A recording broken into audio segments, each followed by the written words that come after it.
നമസ്കാരം. നാട്ടങ്കത്തിലേക്ക് ഇന്ന് ചർച്ച ചെയ്യാൻ വരുന്ന ഗ്രാമപഞ്ചായത്ത് എന്ന് പറയുന്നത് കേരളത്തിലെ ഏറ്റവും നീളം കൂടിയതും ഏറ്റവും വീതി കുറഞ്ഞതുമായ ഒരു പഞ്ചായത്താണ് വലിയപറമ്പ് പഞ്ചായത്തിൻ്റെ വികസന പ്രവർത്തനങ്ങൾ എന്തായിരുന്നു എന്നുള്ളതും ഇനി അങ്ങോട്ടുള്ള 5 വർഷം എന്താണ് വികസനം എന്നുള്ളത് കാഴ്ചപ്പാടോടുകൂടി പദ്ധതി വിശദീകരിക്കുന്നതിന് വേണ്ടി ഇവിടെ എത്തിച്ചേർന്നിരിക്കുന്ന വളരെ പ്രഗത്ഭമായ ഒരു നേതൃനിരയാണ്.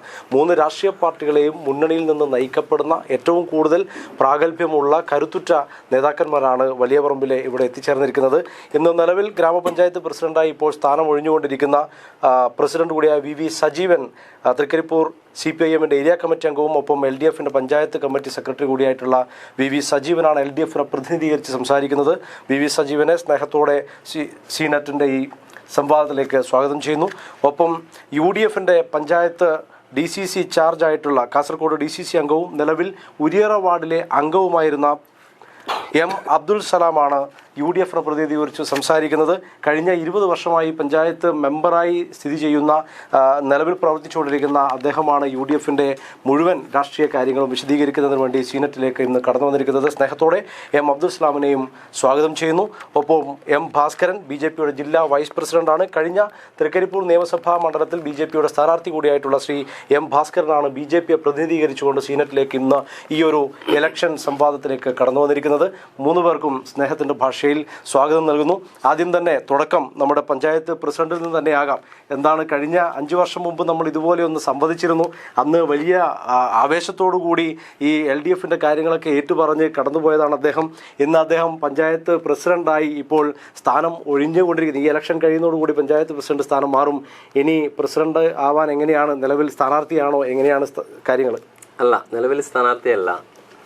വലിയപറമ്പ് ഗ്രാമപഞ്ചായത്തിൻ്റെ ഭാഗമായി നമ്മുടെ സീനറ്റ് ചാനൽ 2020 ഇതുപോലെ നാട്ടങ്കം പരിപാടിയിൽ അന്ന് ഞങ്ങൾ തന്നെയാണ് 3 പേരും ഉണ്ടായിരുന്നത്. ഏതായാലും 2025 മറ്റൊരു തദ്ദേശ സ്വയംഭരണ സ്ഥാപനങ്ങളിലേക്കുള്ള തെരഞ്ഞെടുപ്പിൻ്റെ മുന്നോടിയായി വീണ്ടും ഈ സീനറ്റിൻ്റെ ഈ ഒരു പരിപാടിയിലേക്ക് വരാൻ സാധിച്ചതിലുള്ള സന്തോഷം ആദ്യമേ അറിയിക്കുകയാണ്. വലിയപറമ്പ് ഗ്രാമപഞ്ചായത്ത് നേരത്തെ അവതാരക സൂചിപ്പിച്ചതുപോലെ കേരളത്തിലെ ഏറ്റവും നീളം കൂടിയതും ഏറ്റവും വീതി കുറഞ്ഞതും ടൂറിസം സ്പോട്ടായി അടയാളപ്പെടുത്തിയിട്ടുള്ള ഒരു പ്രദേശം കൂടിയാണ്, ഒരു പഞ്ചായത്താണ് വലിയപറമ്പ. ഏറെ വ്യത്യസ്തമാവുന്നത് മറ്റു പല കാരണങ്ങൾ കൊണ്ടുമുണ്ട്. നമ്മുടെ പഞ്ചായത്ത് കേരളത്തിലെ ഏറ്റവും വരുമാനം കുറഞ്ഞ ഒരു പഞ്ചായത്ത് കൂടിയാണ്. കേരളത്തിൽ 941 പഞ്ചായത്തിൽ ഒരു BPL പഞ്ചായത്ത് തന്നെയാണ് വലിയപറമ്പ ഗ്രാമപഞ്ചായത്ത് എന്ന് പറയുന്നത്. അവിടെ നിന്നാണ് 2020 ഡിസംബർ മാസം 21-ാം തീയതി ഇടതുപക്ഷ ജനാധിപത്യ മുന്നണിയുടെ നേതൃത്വത്തിലുള്ള ഒരു ഭരണസമിതിക്ക് നേതൃത്വം കൊടുത്തുകൊണ്ട് ഞാൻ ഉൾപ്പെടെയുള്ള ജനപ്രതിനിധികൾ, കാരണം ഇലക്ഷനിൽ മാത്രമാണ് നമ്മൾക്ക് രാഷ്ട്രീയം എന്ന് പറയുന്നത് ഉള്ളത്. ഇലക്ഷൻ കഴിഞ്ഞ് നമ്മളൊക്കെ തിരഞ്ഞെടുക്കപ്പെട്ടാൽ പഞ്ചായത്തിലെത്തിയാൽ ഞങ്ങളൊക്കെ നാടിൻ്റെ ജനപ്രതിനിധികളായി മാറുകയാണ്. അങ്ങനെ വരുമ്പോൾ പ്രത്യേകിച്ച് പ്രതിപക്ഷം എന്നൊന്ന് തദ്ദേശ സ്വയംഭരണ സ്ഥാപനങ്ങളിൽ ഇല്ല എന്ന് തന്നെ പറയാം. നമ്മുടെ പഞ്ചായത്തിലെ ഒരുപാട് പരിമിതികൾക്കകത്ത് നിന്നുകൊണ്ട് കഴിഞ്ഞ 5 വർഷക്കാലത്തേക്ക് തിരിഞ്ഞു നോക്കുമ്പോൾ ഏറെ അഭിമാനത്തോടെ തന്നെയാണ് ഞങ്ങളുടെ ഈ ഭരണസമിതി പടിയിറങ്ങുന്നത്. നേരത്തെ ഞാൻ പറഞ്ഞതുപോലെ ഒരു വർഷത്തേക്ക് കേവലം 13.5 ലക്ഷം രൂപ മാത്രം കെട്ടിട നികുതി ഇനത്തിൽ കിട്ടുന്ന ഒരു പഞ്ചായത്തിനകത്ത് ഫണ്ടില്ലാതെ വികസനം സാധിക്കില്ല എന്ന് പറഞ്ഞ് അടങ്ങിയിരിക്കാൻ ഞങ്ങൾ തയ്യാറായില്ല എന്നുള്ളതാണ് ഏറ്റവും പ്രധാനപ്പെട്ട കാര്യം. അതുകൊണ്ട് തന്നെയാണ് കേരളത്തിലെ മികച്ച പഞ്ചായത്തുകളായി തിരഞ്ഞെടുക്കപ്പെടുമ്പോൾ, അല്ലെങ്കിൽ സ്വരാജ് ട്രോഫി എന്ന് പറയുന്നത് മികച്ച പഞ്ചായത്തുകൾക്ക് നൽകുന്ന പുരസ്കാരമാണ്. ഞങ്ങളെപ്പോലെയുള്ള പഞ്ചായത്ത് 1978 രൂപീകരിച്ചതാണെങ്കിൽ പോലും 47 വർഷത്തിന് ഇപ്പുറം പഞ്ചായത്ത് ജില്ലയ്ക്ക് അകത്ത് അറിയപ്പെടുന്നു, സംസ്ഥാനത്തിനകത്ത് അറിയപ്പെടുന്നു, ഇന്ത്യക്കകത്ത് അറിയപ്പെടുന്നു, അന്താരാഷ്ട്ര തലത്തിൽ അറിയപ്പെടുന്നു. ആ തരത്തിലേക്ക് നമ്മുടെ ഈ 5 വർഷക്കാലം അടയാളപ്പെടുത്തി പോകാൻ ഞങ്ങൾക്ക് സാധിച്ചു എന്നുള്ളതാണ് ഈ 5 വർഷത്തിനിടയിലുള്ള ഏറ്റവും വലിയ നേട്ടം എന്നുള്ള രീതിയിലേക്ക് സൂചിപ്പിച്ചു വെക്കാനുള്ളത്. അങ്ങനെ പറയുമ്പോൾ തന്നെ കേവലം 13.5 ലക്ഷം രൂപ ഇൻകമുള്ള ഒരു പഞ്ചായത്തിനകത്ത് മഹാത്മാഗാന്ധി ദേശീയ ഗ്രാമീണ തൊഴിലുറപ്പ് പദ്ധതി അതിനെ ഏറ്റവും മികച്ച രീതിയിൽ ഉപയോഗിച്ച കേരളത്തിലെ അപൂർവമുള്ള ഒരു പഞ്ചായത്തായിരിക്കും വലിയപറമ്പ് ഗ്രാമപഞ്ചായത്ത്. എന്തുകൊണ്ടെന്നാൽ നമ്മുടെ പഞ്ചായത്തിലെ ഞാൻ നേരത്തെ പറഞ്ഞതുപോലെ ഒരു 13.5 ലക്ഷം സാധാരണ രീതിയിൽ നമ്മുടെ ഒരു വർഷത്തെ ഇൻകമായി മാറുമ്പോൾ മഹാത്മാഗാന്ധി ദേശീയ ഗ്രാമീണ തൊഴിലുറപ്പ് പദ്ധതിയിലൂടെ ഞങ്ങൾ വന്ന വർഷം തന്നെ 2.5 കോടി രൂപയാണ് ഞങ്ങൾ ഇതിൻ്റെ ഭാഗമായിട്ട് എക്സ്പെൻഡിച്ചർ ആക്കിയത്. തൊട്ടടുത്ത വർഷം നമ്മൾ 4.5 കോടി രൂപയാണ് മഹാത്മാഗാന്ധി ദേശീയ ഗ്രാമീണ തൊഴിലുറപ്പ് പദ്ധതിയിലൂടെ മാത്രം നമ്മുടെ പഞ്ചായത്തിനകത്ത് എക്സ്പെൻഡിച്ചർ ആക്കും. തൊട്ടടുത്ത വർഷം ഈ കേരള സംസ്ഥാനത്തെ മറ്റെല്ലാ പഞ്ചായത്തുകളെയും അത്ഭുതപ്പെടുത്തിക്കൊണ്ട്, എന്തിനേറെ പറയുന്നു, നമ്മുടെ മഹാത്മാഗാന്ധി ദേശീയ ഗ്രാമീണ തൊഴിലുറപ്പ് പദ്ധതിയുടെ ഭാഗമായിട്ടുള്ള ഏറ്റവും സീനിയർ ഓഫീസർ പോലും, അല്ലെങ്കിൽ നമ്മൾ LSTയുടെ സെക്രട്ടറി സാംബശിവ സാർ ഉൾപ്പെടെ വിശേഷിപ്പിച്ചത് മഹാത്മാഗാന്ധി ദേശീയ ഗ്രാമീണ തൊഴിലുറപ്പ് പദ്ധതി നടപ്പിലാക്കുന്നതിൽ ദാരിദ്ര്യ ലഘൂകരണത്തിൻ്റെ ഭാഗമായിട്ടാണ് നമ്മുടെ തൊഴിലുറപ്പ് പദ്ധതി വന്നതെങ്കിലും അതിനപ്പുറത്തേക്ക് എന്തൊക്കെ ചെയ്യാം എന്നുള്ളത് തെളിയിച്ചത് കാസർഗോഡ് ജില്ലയിലെ വലിയപറമ്പ് ഗ്രാമപഞ്ചായത്താണ് എന്ന് നമ്മുടെ പ്രിൻസിപ്പൽ സെക്രട്ടറി അടയാളപ്പെടുത്തുന്ന സ്ഥിതി ഉണ്ടായിട്ടുണ്ട്. അങ്ങനെ 3ാമത്തെ വർഷത്തിലേക്ക് എത്തുമ്പോൾ 6.5 കോടി രൂപയാണ് ഒരു വർഷം മഹാത്മാഗാന്ധി ദേശീയ ഗ്രാമീണ തൊഴിലുറപ്പ് പദ്ധതിയിലൂടെ നമ്മുടെ പഞ്ചായത്ത് എക്സ്പെൻഡിച്ചർ ആക്കിയത്. ആ തരത്തിലേക്ക് നോക്കുമ്പോൾ 5 വർഷം കൊണ്ട് ഞങ്ങളുടെ പഞ്ചായത്തിനകത്തേക്ക് 25 കോടി രൂപയാണ് മഹാത്മാഗാന്ധി ദേശീയ ഗ്രാമീണ തൊഴിലുറപ്പ് പദ്ധതിയിലൂടെ നടപ്പിലാക്കിയത്. അവിടെയും ഞങ്ങൾ വേറിട്ട് നിൽക്കുന്നത് മലയോര മേഖലയിൽ നമുക്ക് തൊഴിൽ സാധ്യതകൾ ഏറെയാണ് തൊഴിലുറപ്പിൽ. പക്ഷേ നമ്മുടെ തീരദേശ മേഖലക്കകത്ത് മൊത്തം പൂഴിയാണ്. അതുകൊണ്ട് തന്നെ ആവർത്തന സ്വഭാവമുള്ള ജോലികൾ നമുക്ക് എടുക്കാൻ പറ്റില്ല. അങ്ങനെയുള്ള സ്ഥലത്താണ് ഞങ്ങളുടെ പഞ്ചായത്തിൽ ആദ്യമായി ദ്രവമാലിന്യ സംസ്കരണത്തിന് ഞങ്ങളുടെ പഞ്ചായത്തിലെ മുഴുവൻ വീടുകൾക്കും സോക്കേജ് പിറ്റുകൾ നിത്യമുക്തി എന്നുള്ള പേരിട്ടുകൊണ്ട് ഒരു ക്യാമ്പയിൻ ആരംഭിച്ചു. നമ്മുടെ കക്ഷി രാഷ്ട്രീയത്തിനധികമായി നമ്മുടെ നാട്ടിലെ എല്ലാ രാഷ്ട്രീയ പ്രസ്ഥാനങ്ങളും നമ്മുടെ പഞ്ചായത്തിലേക്ക് വിളിച്ചു വരുത്തി ഞങ്ങൾ അതിന് തുടക്കമിട്ടപ്പോൾ 1.5 വർഷം കൊണ്ട് കേരളത്തിലെ, ഇന്ത്യയിലെ ഏറ്റവും കൂടുതൽ ദ്രവമാലിന്യ സംസ്കരണ രംഗത്ത് സോക്കേജ് പിറ്റുകൾ നിർമ്മിച്ച ഒരൊറ്റ പഞ്ചായത്ത് ഈ 2025-ലുള്ളൂ. അത് വലിയപറമ്പ് ഗ്രാമപഞ്ചായത്താണ്. അതിൻ്റെ പൂർത്തീകരണം ഉദ്ഘാടനം ചെയ്തത് മുൻ തദ്ദേശ സ്വയംഭരണ വകുപ്പ് മന്ത്രി MV ഗോവിന്ദൻ മാഷാണ്. നേരിട്ട് പഞ്ചായത്തിൽ വന്ന് പിന്നീട് അങ്ങോട്ട് നമ്മുടെ തൊഴിലുറപ്പിൻ്റെ സാധ്യതകൾ ഒരുപാട് ഏറെയാണ് എന്ന് നമുക്ക് മനസ്സിലാവുകയും, സാധാരണ രീതിയിൽ നമ്മുടെ തൊഴിലുറപ്പിലെ ഒരു 100 തൊഴിൽ ദിനങ്ങൾ കൊടുത്തത് അതുവരെ വെറും 400 ആളുകൾക്കായിരുന്നു. അതായത് 2007 തൊട്ട് ഇങ്ങോട്ട് എടുത്താൽ ഒരു വർഷം 400, അതിനപ്പുറത്തേക്ക് 100 തൊഴിൽ ദിനം കൊടുക്കാൻ നമ്മുടെ പഞ്ചായത്തിനകത്ത് സാധിച്ചിട്ടില്ല. പക്ഷെ ഞങ്ങളുടെ ഈ ഭരണസമിതി വന്ന ശേഷം ഒരു വർഷം തന്നെ ഞങ്ങൾക്ക് 1400ഓളം ആളുകൾക്ക് 100 തൊഴിൽ ദിനം കൊടുക്കാൻ സാധിച്ചു എന്നുള്ളത് എടുത്തു പറയേണ്ട മറ്റൊരു കാര്യമാണ്. അതോടൊപ്പം നമ്മുടെ നാട്ടിനകത്തെ കണ്ടൽക്കാടുകളുടെ തൈ നമ്മൾ നമ്മുടെ തന്നെ നഴ്സറിയിൽ ഉൽപ്പാദിപ്പിച്ചുകൊണ്ട് നമ്മുടെ മാടക്കാലിൽ കണ്ടലോരം എന്നൊരു പദ്ധതിക്ക് ഞങ്ങൾ തുടക്കമിട്ടു. അത് തൊഴിലുറപ്പ് തൊഴിലാളികൾ കണ്ടലിൻ്റെ ചെടികൾ വിത്ത് പാകി മുളപ്പിച്ച് അത് 500 മീറ്ററോളം വെള്ളത്തിലൂടെ നടന്നുപോയി. അതൊരു മനോഹരമായ കാഴ്ചയാണ്. ഇപ്പോഴും കണ്ടലോരം അവിടെ അഭിമാനത്തോടെ തലയുയർത്തി മടക്കാൽ ബണ്ടിന് തൊട്ടപ്പുറത്തുണ്ട്. അതുപോലെ തന്നെ തീരശോഷണം കൊണ്ട് ഏറ്റവും കൂടുതൽ പ്രയാസം അനുഭവിക്കുന്ന ഒരു പഞ്ചായത്താണ് വലിയപറമ്പ്. എത്രയോ കാലങ്ങൾക്കപ്പുറം നമ്മളൊക്കെ കടപ്പുറം കാണണമെങ്കിൽ കുറച്ച് ദൂരം നടക്കണം. പക്ഷേ കടലിന്ന് വളരെ അടുത്ത് വന്നു. ടെട്രാപോഡ് പോലുള്ള സംവിധാനങ്ങളാണ് യഥാർത്ഥത്തിൽ ഇതിനൊരു പ്രതിവിധി. പക്ഷേ 1 കിലോമീറ്റർ ചെയ്യണമെങ്കിൽ 310 കോടിയോളം രൂപ അതിന് ചെലവ് വരും. അങ്ങനെ വരുമ്പോൾ കേരളത്തിലെ ഏറ്റവും നീളം കൂടിയ ഒരു പഞ്ചായത്തിനകത്തേക്ക് ഇത്രയും കോടി രൂപ അസാധ്യമാണെന്ന് നമുക്ക് തോന്നിയപ്പോഴാണ് അണ്ണാരക്കണ്ണലും തന്നാലായത് എന്നുള്ള രീതിയിലേക്ക് മഹാത്മാഗാന്ധി ദേശീയ ഗ്രാമീണ തൊഴിലുറപ്പ് പദ്ധതിയിലൂടെ ഞങ്ങൾ കടൽ തീരത്തിന് ഒരു ഹരിത കവചം എന്നുള്ള രീതിയിലേക്ക് ആദ്യപടിയായി 25,000 കാറ്റാടിത്തൈകൾ സ്വന്തം നഴ്സറിയിൽ ഉൽപ്പാദിപ്പിച്ചു നട്ടുപിടിപ്പിച്ചു. പിറ്റേത്തെ വർഷം നമ്മൾ 50,000 കാറ്റാടിത്തൈകൾ സ്വന്തം നഴ്സറിയിൽ ഉൽപ്പാദിപ്പിച്ച് നട്ടു. ഒരുപക്ഷെ സുനാമി പോലുള്ള സംഭവങ്ങൾ അല്ലെങ്കിൽ ഏറ്റവും ഭീകരമായ രീതിയിൽ കടൽക്ഷോഭം ഉണ്ടായാൽ കാറ്റാടി പോകും. ആ തിരിച്ചറിവ് നമുക്കുണ്ട്. പക്ഷേ ഒരു നാടിനകത്തെ നമ്മുടെ ഈ ദാരിദ്ര്യ ലഘൂകരണത്തിന്റെ ഭാഗമായിട്ടും നമ്മുടെ വികസനത്തിന്റെ ഭാഗമായിട്ടും നമ്മുടെ മണ്ണ് സംരക്ഷിച്ചു നിർത്തുന്നതിന്റെ ഭാഗമായിട്ടും പ്രകൃതിയെ ഉപയോഗപ്പെടുത്തിക്കൊണ്ടാണ് ഞങ്ങൾ ആ ഒരു തീരുമാനമെടുത്ത് നടപ്പിലാക്കിയപ്പോൾ ഇന്ത്യ രാജ്യത്തിനകത്ത് ഏറ്റവും കൂടുതൽ കാറ്റാടിത്തൈകൾ തീരശോഷണം തടയുന്നതിന് വേണ്ടി നിർമ്മിച്ച് നടപ്പിലാക്കിയിട്ടുള്ള ഒരൊറ്റ പഞ്ചായത്തെ ഈ 2025-ലുള്ളൂ. അത് വലിയപറമ്പ് ഗ്രാമപഞ്ചായത്ത് എന്നാണ്. അതോടൊപ്പം തന്നെ സ്വരാജ് ട്രോഫി പുരസ്കാരം, മികച്ച പഞ്ചായത്തിനുള്ള സ്വരാജ് ട്രോഫി പുരസ്കാരം നമ്മളെപ്പോലുള്ള പഞ്ചായത്തിനകത്ത് സ്വപ്നം കാണാറില്ല. ആരും സ്വപ്നം കാണാറില്ല സാധാരണ രീതിയിൽ. പക്ഷെ ഞങ്ങൾ സ്വപ്നം കണ്ടു. 2021 വന്നപ്പോൾ ആദ്യ സ്വപ്നം തന്നെ നമുക്ക് ആ ഒറ്റ വർഷം കൊണ്ട് സാർത്ഥകമാക്കാൻ സാധിച്ചു. കാസർഗോഡ് ജില്ലയിലെ മികച്ച പഞ്ചായത്തിനുള്ള സ്വരാജ് ട്രോഫി പുരസ്കാരം 2021 ഞങ്ങളെ തേടി ആദ്യമായി എത്തി. ഞങ്ങൾ 1978 ഞങ്ങളുടെ പഞ്ചായത്ത് രൂപീകരിച്ചത്. ആദ്യമായി മികച്ച പഞ്ചായത്തിനുള്ള പുരസ്കാരം ലഭിച്ചപ്പോൾ ഞങ്ങൾക്ക് കുറച്ചും കൂടി ഊർജ്ജമായി. നമ്മുടെ ജീവനക്കാർ നമ്മുടെ ജനപ്രതിനിധികൾ 13 പേരും എല്ലാവരും ഒറ്റക്കെട്ടായി അതിന് ശ്രമിച്ചപ്പോൾ മറ്റൊരു വലിയ മഹാത്ഭുതം ഉണ്ടാവുകയാണ്. ഈ കാസർഗോഡ് ജില്ലയിൽ ആദ്യമായി സ്വരാജ് ട്രോഫി പുരസ്കാരം TV ഗോവിന്ദേട്ടൻ പിലിക്കോട് പഞ്ചായത്തിൻ്റെ പ്രസിഡന്റായിരിക്കുമ്പോഴാണ് ഈ കാസർഗോഡ് ജില്ലയിലേക്ക് എത്തിയത്. പക്ഷേ TV ഗോവിന്ദേട്ടൻ പടിയിറങ്ങി വർഷങ്ങളേറെയായി. അതിനുശേഷം ഈ കാസർഗോഡ് ജില്ലക്കകത്ത് മികച്ച പഞ്ചായത്തിനുള്ള സ്വരാജ് ട്രോഫി പുരസ്കാരം ആദ്യമായി ലഭിച്ച ഒരൊറ്റ പഞ്ചായത്തേ ഉള്ളൂ.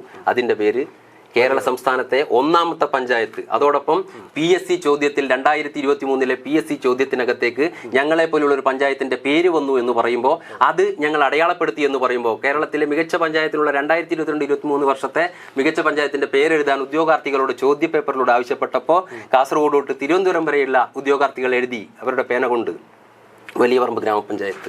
കഴിഞ്ഞ 3 വർഷവും തുടർച്ചയായി ഹാട്രിക് അടിക്കുകയായിരുന്നു. ഞങ്ങൾ 3 വർഷവും സ്വരാജ് ട്രോഫി പുരസ്കാരത്തിന് അർഹമായി.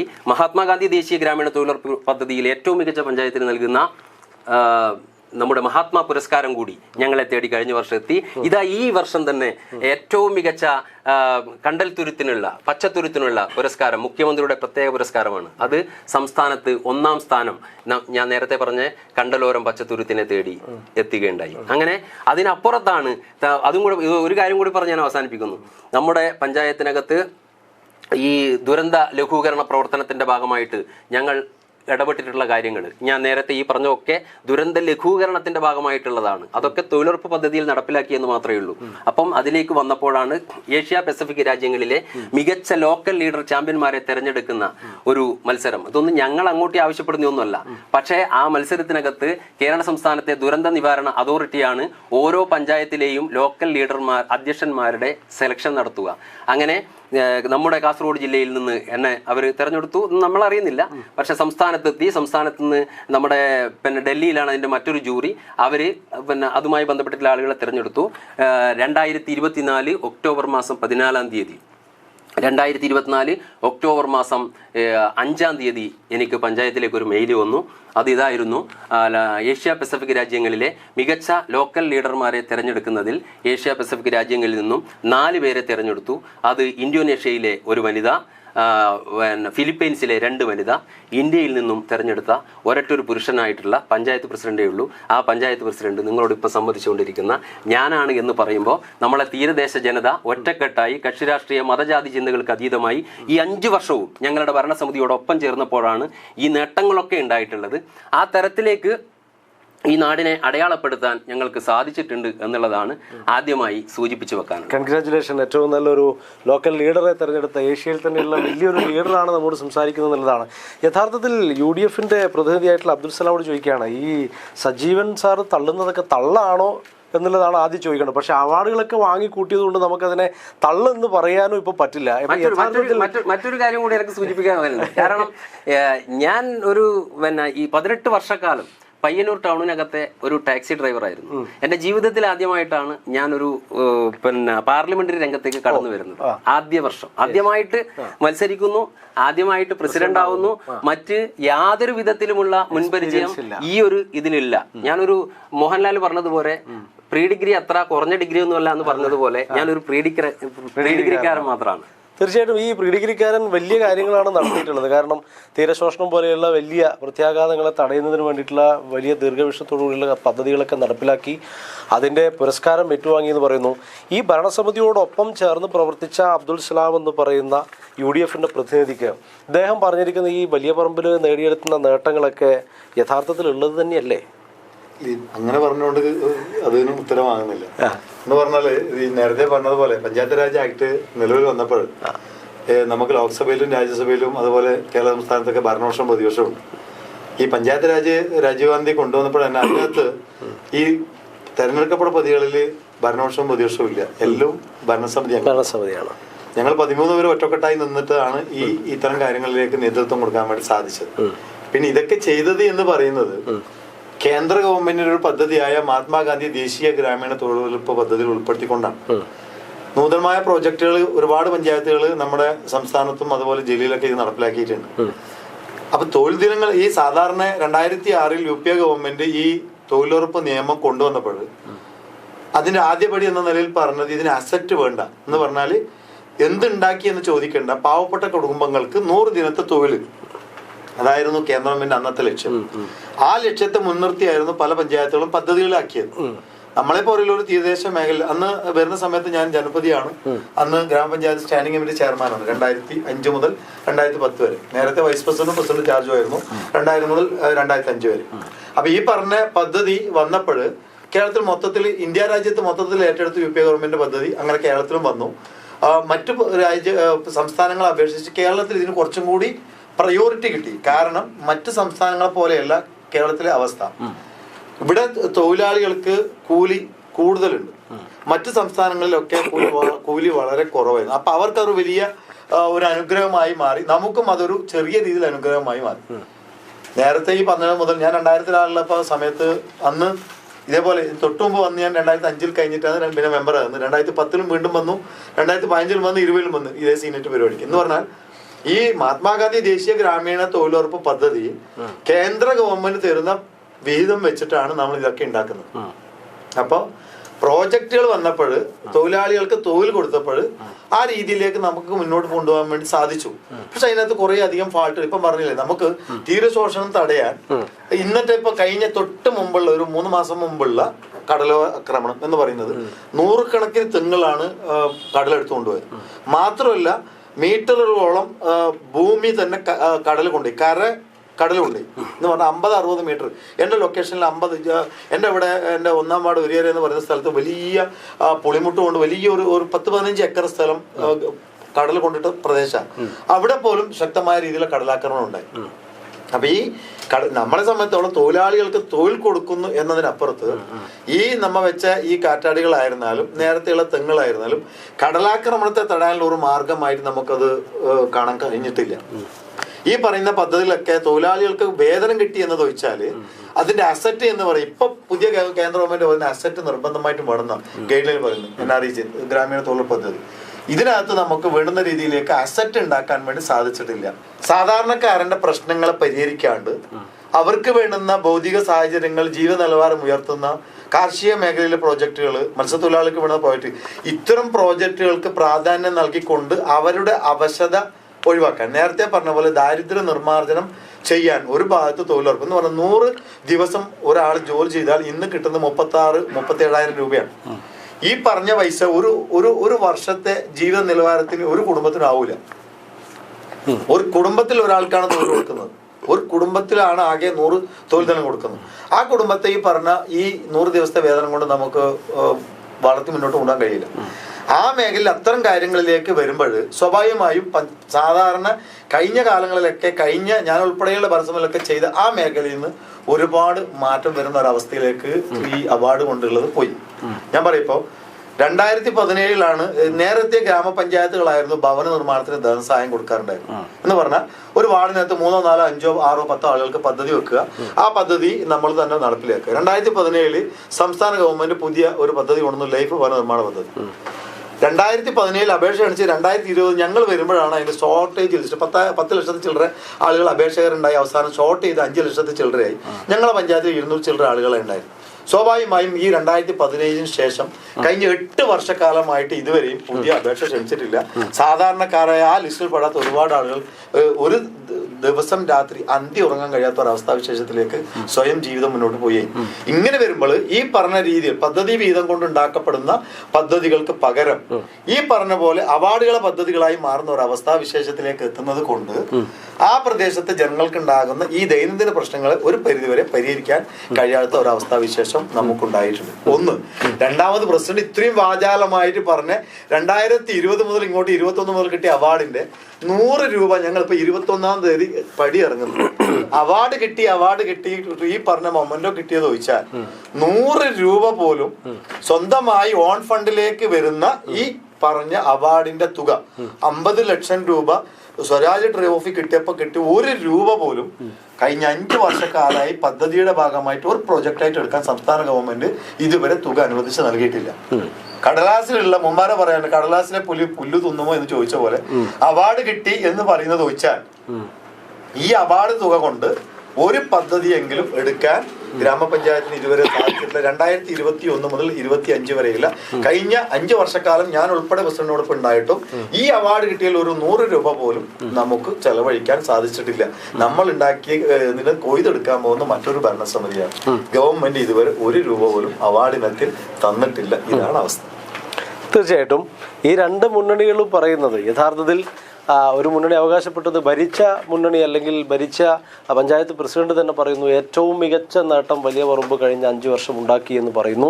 ഒപ്പം അതേ ഭരണസമിതിയിൽ ഉണ്ടായിരുന്ന UDFന്റെ പ്രതിനിധി പറയുന്നത് ഇത് കടലാസുകളിൽ മാത്രം ഒതുങ്ങി നിൽക്കുന്ന അല്ലെങ്കിൽ അവാർഡുകൾ കൊണ്ട് മാത്രം ഒരു പശ്ചാത്തല വികസനം ഉണ്ടാക്കാൻ ഇതുവരെ സാധിച്ചിട്ടില്ല. അവാർഡ് തുക പോലും നമുക്ക് കൈമാറാൻ ഇതുവരെ സംസ്ഥാന സർക്കാർ തയ്യാറായിട്ടില്ല.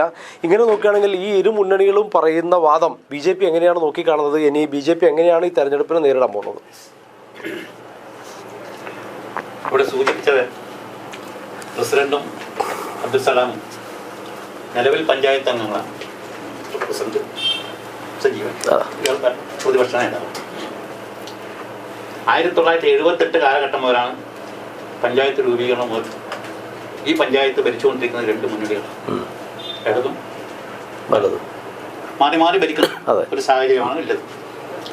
ഇപ്പോൾ ഇവർ തന്നെയാണ് ഭരിച്ചുകൊണ്ടിരിക്കുന്നത്. ഇപ്പോൾ ഇടതുപക്ഷം ഭരിക്കുന്നു, കഴിഞ്ഞ തവണ ഇടതുപക്ഷം തന്നെ ആയിരുന്നു.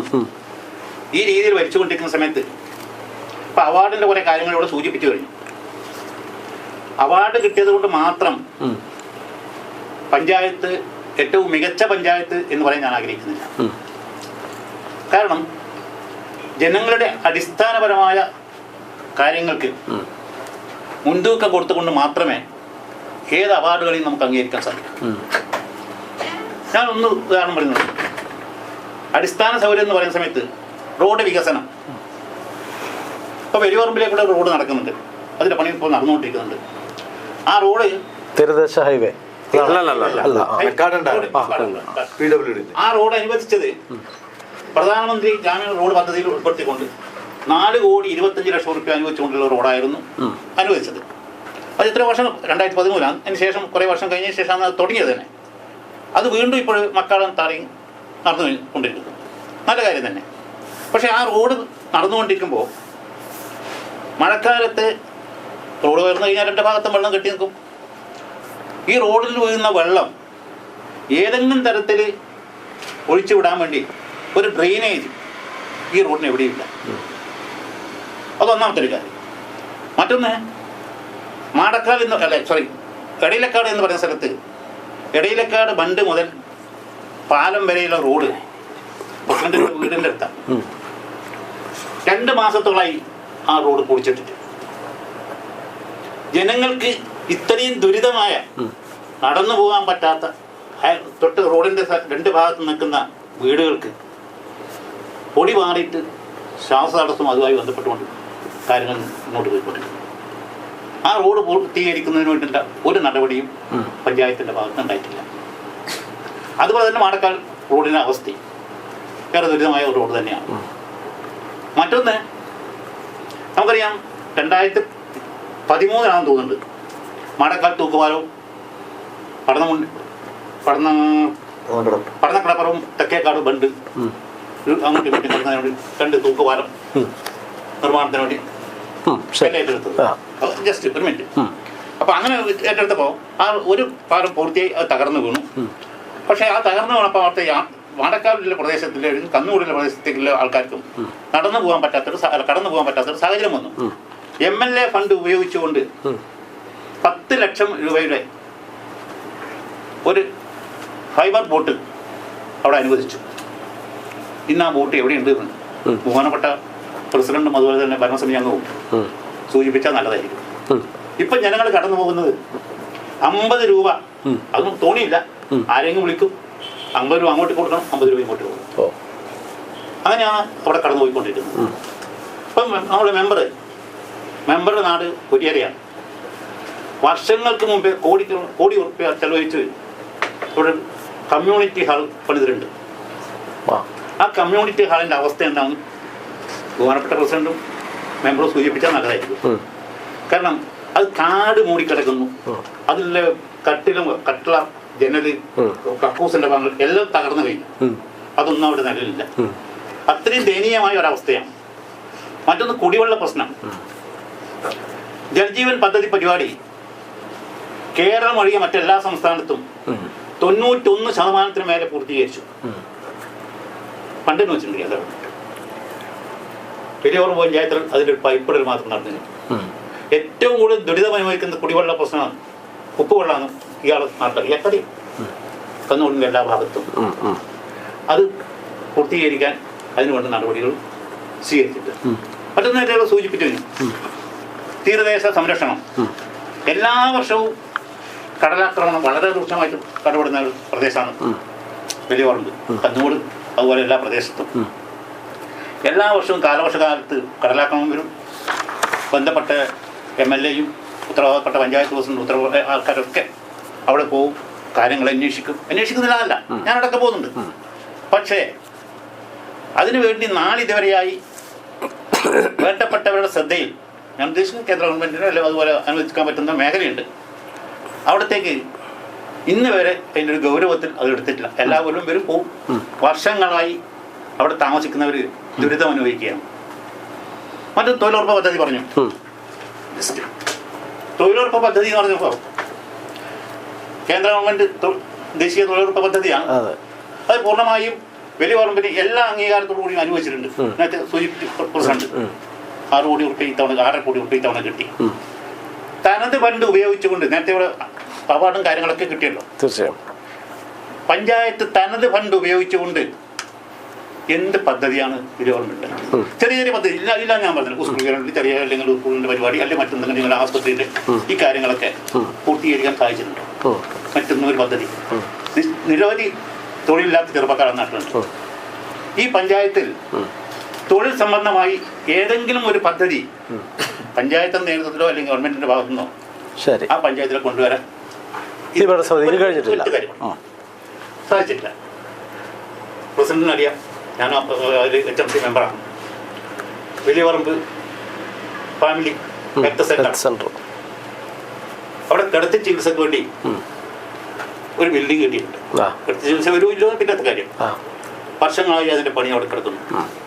അത് പൂർത്തീകരിക്കാൻ ഇതുവരെ സാധിച്ചിട്ടില്ല. ഓക്കെ, അപ്പോൾ പിന്നെ എന്ത് ഈ അവാർഡ് കിട്ടിയതിനെ കൊണ്ട് കാര്യം? അപ്പോൾ അവാർഡിലല്ല കാര്യം. അപ്പോൾ ഏതായാലും അടിസ്ഥാനപരമായ അതെ, തീർച്ചയായും ആദ്യത്തെ ഒരു ലാപ്പ് പൂർത്തിയാകുമ്പോൾ നമുക്ക് മനസ്സിലാക്കാൻ പറ്റുന്നത് അവാർഡുകൾ കൊണ്ട് നിറഞ്ഞതും ഒരുപക്ഷെ ലോകോത്തര നിലവാരത്തിലേക്ക് ശ്രദ്ധിക്കപ്പെടാൻ പറ്റുന്ന ഒരുപാട് പ്രവർത്തനങ്ങൾ നടത്തിയെന്ന് പ്രസിഡന്റ് അതിൻ്റെ എല്ലാ കാര്യങ്ങളും വിശദീകരിക്കുമ്പോൾ അവാർഡിലും അല്ലെങ്കിൽ കടലാസിലുമല്ല കാര്യം. ജനങ്ങളുടെ അടിസ്ഥാന വികസനങ്ങളെ ഒന്ന് തൊട്ടുണർത്താൻ വേണ്ടി ഭരണസമിതിക്ക് കഴിഞ്ഞില്ല എന്നുള്ള ആരോപണമാണ് UDF-ഉം ഒപ്പം BJP പ്രതിനിധിയും പറഞ്ഞു വെക്കുന്നത്. ഇതിൻ്റെ തുടർച്ച നമുക്ക് കാണാം ഒരു ഇടവേളയ്ക്ക് ശേഷം. അപ്പോൾ വലിയ പറമ്പ് പഞ്ചായത്തിൻ്റെ വീണ്ടും നമ്മൾ സംവാദത്തിലേക്ക് കടക്കുകയാണ്. ഒരുപക്ഷെ നിരവധി അവാർഡുകൾ കൊണ്ട് കരസ്ഥമാക്കിയ വലിയ പറമ്പ് പഞ്ചായത്തിൻ്റെ അവാർഡുകൾക്കല്ല കാര്യമെന്ന് പറഞ്ഞു വെക്കുമ്പോൾ പ്രസിഡന്റ്, ഇതിലൊരു വലിയ പ്രശ്നമുണ്ടല്ലോ. നമ്മളെപ്പോഴും അവാർഡ് എന്ന് പറഞ്ഞ് നമ്മൾ കാര്യങ്ങളൊക്കെ വിശദീകരിച്ചെങ്കിലും യഥാർത്ഥത്തിൽ അവാർഡിലല്ല, ജനങ്ങളുടെ ജനോപകാരമായിട്ടുള്ള ഒരുപാട് പ്രവർത്തനങ്ങളുടെ അഭാവം വലിയ പറമ്പിലുണ്ട് എന്ന് നിങ്ങളുടെ ഭരണസമിതി അംഗമായിട്ടുള്ള പ്രിയപ്പെട്ട UDF-ന്റെ പ്രതിനിധി പറയുന്നു. ഒപ്പം ഇതിന് നിങ്ങൾ രണ്ടുപേർക്കും പുറത്തുനിന്ന് ഈ കാര്യങ്ങൾ വളരെ വ്യക്തമായിട്ട് BJP വളരെ കൃത്യമായി ഇത് പഠിക്കുന്നുണ്ട്. കാരണം അവർ കൃത്യമായി നിങ്ങളെ വിലയിരുത്തിയിട്ടുണ്ട് എന്നുള്ളതാണ് മനസ്സിലാക്കുന്നത്. അവരുടെ ജൽജീവൻ മിഷൻ പദ്ധതി പോലും നിങ്ങൾ ഒരു പൈപ്പിട്ട് അവർ ഒതുക്കിക്കളഞ്ഞു. ഇങ്ങനെയുള്ള കുറേ കാര്യങ്ങൾ നോക്കിക്കഴിഞ്ഞാൽ ഈ 10 ലക്ഷം രൂപയുടെ ബോട്ടും ഈ അവാർഡ് വാങ്ങാൻ പോകുന്നതിനിടയിൽ ഈ ബോട്ടും അല്ലെങ്കിൽ ഈ പറയുന്ന കുടിവെള്ള പ്രശ്നങ്ങളും ഇതൊന്നും കാണാണ്ടായി എന്നുള്ളതാണ് ഇപ്പോൾ പറഞ്ഞു വെക്കുന്നത്. ഇതിന് ഒറ്റ ഉത്തരേ ആദ്യം തന്നെ പറയാനുള്ളൂ മൊത്തത്തിൽ. അതായത് ഇലക്ഷൻ പ്രഖ്യാപിച്ചു കഴിഞ്ഞാൽ സാധാരണ എല്ലാ മുന്നണികളും ആ സ്ഥാനാർത്ഥിയുടെ ഫോട്ടോ വെക്കും, പോസ്റ്റർ വരും. ആ പോസ്റ്ററിന് ചുവടെ 4 കാര്യങ്ങൾ ഉണ്ടാവും. അത് ഏത് ഇടതാവട്ടെ വലതാവട്ടെ ഇലക്ഷന്റെ സമയത്ത്, ഒരു ഭരണത്തിന് എതിരെ ഇലക്ഷൻ നടക്കുന്ന സമയത്ത് ഈ 2 മുന്നണികളുടെയും ഭാഗമായിട്ടുള്ള പോസ്റ്ററുകൾ ഇറങ്ങിക്കഴിഞ്ഞു. അതിലെവിടെയും വികസന മുരടിപ്പിനെതിരെ, സ്വജന പക്ഷപാതത്തിനെതിരെ, ഏറ്റവും വലിയ ഇങ്ങനെ പറയുന്ന കാര്യമാണ് അഴിമതിക്കെതിരെ 2 മുന്നണിയും അവരുടെ പോസ്റ്റർ നിങ്ങൾ ശ്രദ്ധിച്ചോ? എവിടെയും അങ്ങനെ ഒരു വാചകങ്ങള് ഈ 2 മുന്നണിയുടെ ഭാഗമായിട്ടും ഞാനിതുവരെ കണ്ടിട്ടില്ല. ഞാൻ ഇനി ആകെ 8 ദിവസങ്ങൾ അത് തന്നെയാണ് ഈ പറഞ്ഞതിന്റെ ഏറ്റവും വലിയ ഉദാഹരണം സാധാരണ രീതിയിൽ ഒരു ഭരണത്തിനെതിരെ ഒരു തദ്ദേശ സ്വയംഭരണ സ്ഥാപനങ്ങളിലേക്ക് തെരഞ്ഞെടുപ്പ് നടക്കുമ്പോൾ അവർക്കെതിരെ ആദ്യമായിട്ട് വരുന്ന സംഭവങ്ങൾ പോസ്റ്ററല്ല ഞാൻ പറഞ്ഞത് എങ്കിൽ ഞാൻ പരസ്യമായിട്ട് ഈ ഒരു സംവാദത്തിൽ ഞാൻ വെല്ലുവിളിക്കുന്നു. കഴിഞ്ഞ 2020 തൊട്ട് 25 വരെയുള്ള കാലഘട്ടത്തിൽ അഴിമതി എന്നൊന്ന് ഉന്നയിക്കാൻ ഈ പ്രസ്ഥാനങ്ങളിലെ ഏതെങ്കിലും ഒരു പ്രസ്ഥാനത്തിന് സാധിച്ചോ? അതിനുത്തരം പറ. ഞാൻ പറഞ്ഞത് ഇത്രയേ ഉള്ളൂ. ഒരു പഞ്ചായത്ത് തെരഞ്ഞെടുപ്പിനകത്തേക്ക് വരുമ്പോൾ അതുമായി ബന്ധപ്പെട്ട് കേരളത്തിലെ എല്ലാ ഗ്രാമപഞ്ചായത്തിലും ഈ അഴിമതി എന്ന് പറയുന്നത് ഇപ്പൊ ഇല്ല. അത് എന്തുകൊണ്ടാണ്? ഇപ്പൊ എല്ലാം ജനങ്ങൾ കാണുന്ന അവസ്ഥയാണ്. നമ്മൾ നേരത്തെ പ്രോജക്ട് ഉണ്ടാക്കുന്നു, എസ്റ്റിമേറ്റ് ബൂസ്റ്റ് ചെയ്യുന്നു. ഇപ്പൊ അതെല്ലാം ഓൺലൈൻ നമുക്ക് അടിച്ചു നോക്കിയാൽ കിട്ടും അപ്പൊ തന്നെ. അപ്പൊ അഴിമതി എന്ന് പറയുന്നത് കേരളത്തിൽ അഴിമതി ഇല്ലെന്ന് സമ്മതിച്ചു. കഴിഞ്ഞ 5 വർഷത്തിനിടയിൽ വലിയ ഗ്രാമപഞ്ചായത്തിന്റെ ഭരണസമിതിക്കകത്ത് ഞാൻ പറയുന്നത് അത്രേ ഉള്ളൂ. കേരളത്തിൽ എവിടെയും ഒരു പഞ്ചായത്തിലും ഇപ്പൊ അഴിമതി ഇല്ല എന്നാണ് ഇവർ പറയുന്നത്. 100% ശരി. അങ്ങനെയാണെങ്കിൽ അത് ഇടതുപക്ഷം ഭരിക്കുമ്പോ അങ്ങനെയാണ് കഴിഞ്ഞ 2 ടേമിലായിട്ടുള്ളത്. ഞാൻ അഴിമതിയെ കുറിച്ചല്ല ഇവിടെ സൂചിപ്പിച്ചത്. അവിടെ നടന്ന അടിസ്ഥാന വികസനം അതിലേക്കാണ് വരുന്നത്. ഞാൻ പറയുന്നത് മത്സ്യത്തൊഴിലാളികളും 5 വർഷത്തെ പ്രവർത്തനത്തിൽ ഒരു പങ്കാളിയാണ്. പക്ഷെ ഈ പറഞ്ഞ പോലെ ഞാൻ ഇന്നിപ്പോ ഏറ്റവും വലിയ ഒരു സംഭവം എന്ന് പറയുന്നത് മാലിന്യമുക്ത കേരളമാണ് എന്ന് പറഞ്ഞ് നമ്മളെ വീടുകളിൽ നിന്നും പ്ലാസ്റ്റിക് ശേഖരിക്കുന്നു, നമ്മൾ ഹരിത കർമ്മസേന പഞ്ചായത്തിലേക്ക് എത്തിക്കുന്നു. ഹരിത കർമ്മസേന പഞ്ചായത്തിലേക്ക് എത്തിയത് പഞ്ചായത്ത് അത് ഒരു കമ്പനിക്ക് കൊടുത്തിട്ട് അത് അവരെ ഹോൾസെയിലായിട്ട് കൊണ്ടുപോകും. 2 കാര്യം, 5 വർഷമായിട്ട് കഴിഞ്ഞ 2023-24 വർഷത്തിൽ 5 ലക്ഷം രൂപ ചെലവാക്കിയിട്ട് ഒരു ഓട്ടോറിക്ഷ വാങ്ങി. ഞാൻ ഇന്നലെ അജാനൂർ പഞ്ചായത്തിൽ കണ്ടു ഇങ്ങനെ ചരമഗീതം പോലെ ഒരു ദിവസം ഓട്ടോറിക്ഷ ഓട്ടിക്കാൻ ഇതുവരെ നമ്മൾ ഒരു കാര്യം മറ്റൊരു കാര്യം അല്ല. 2 പേര് ഒരുപാട് ചോദ്യം ചോദിച്ച് ഇത് സ്ഥിരം ചാനൽക്കാരെ പണിയെടുത്തൂടാ. അത് ഞാൻ പറയാം. അതായത് ഞാൻ പറഞ്ഞേക്ക് ഇവർ 2 പേരും മണിക്കൂറുകളോളം ചോദ്യം ചോദിച്ചിട്ട് എനക്ക് ഉത്തരം പറയാൻ ഞാൻ തുടങ്ങുമ്പോ നിങ്ങൾ മൈക്ക് വേറെ പണിയെടുക്കരുത്. അത് എനക്ക് പറയാനല്ലോ. ഞാൻ പറയാനുള്ളത് ഒരേ ചോദ്യം ചോദിക്കാൻ ഉത്തരത്തിനൊക്കെ സമയം തരണേ. സമയം തേച്ചും പറഞ്ഞ ഞാൻ എടുത്തു പോകില്ല. ഏതായാലും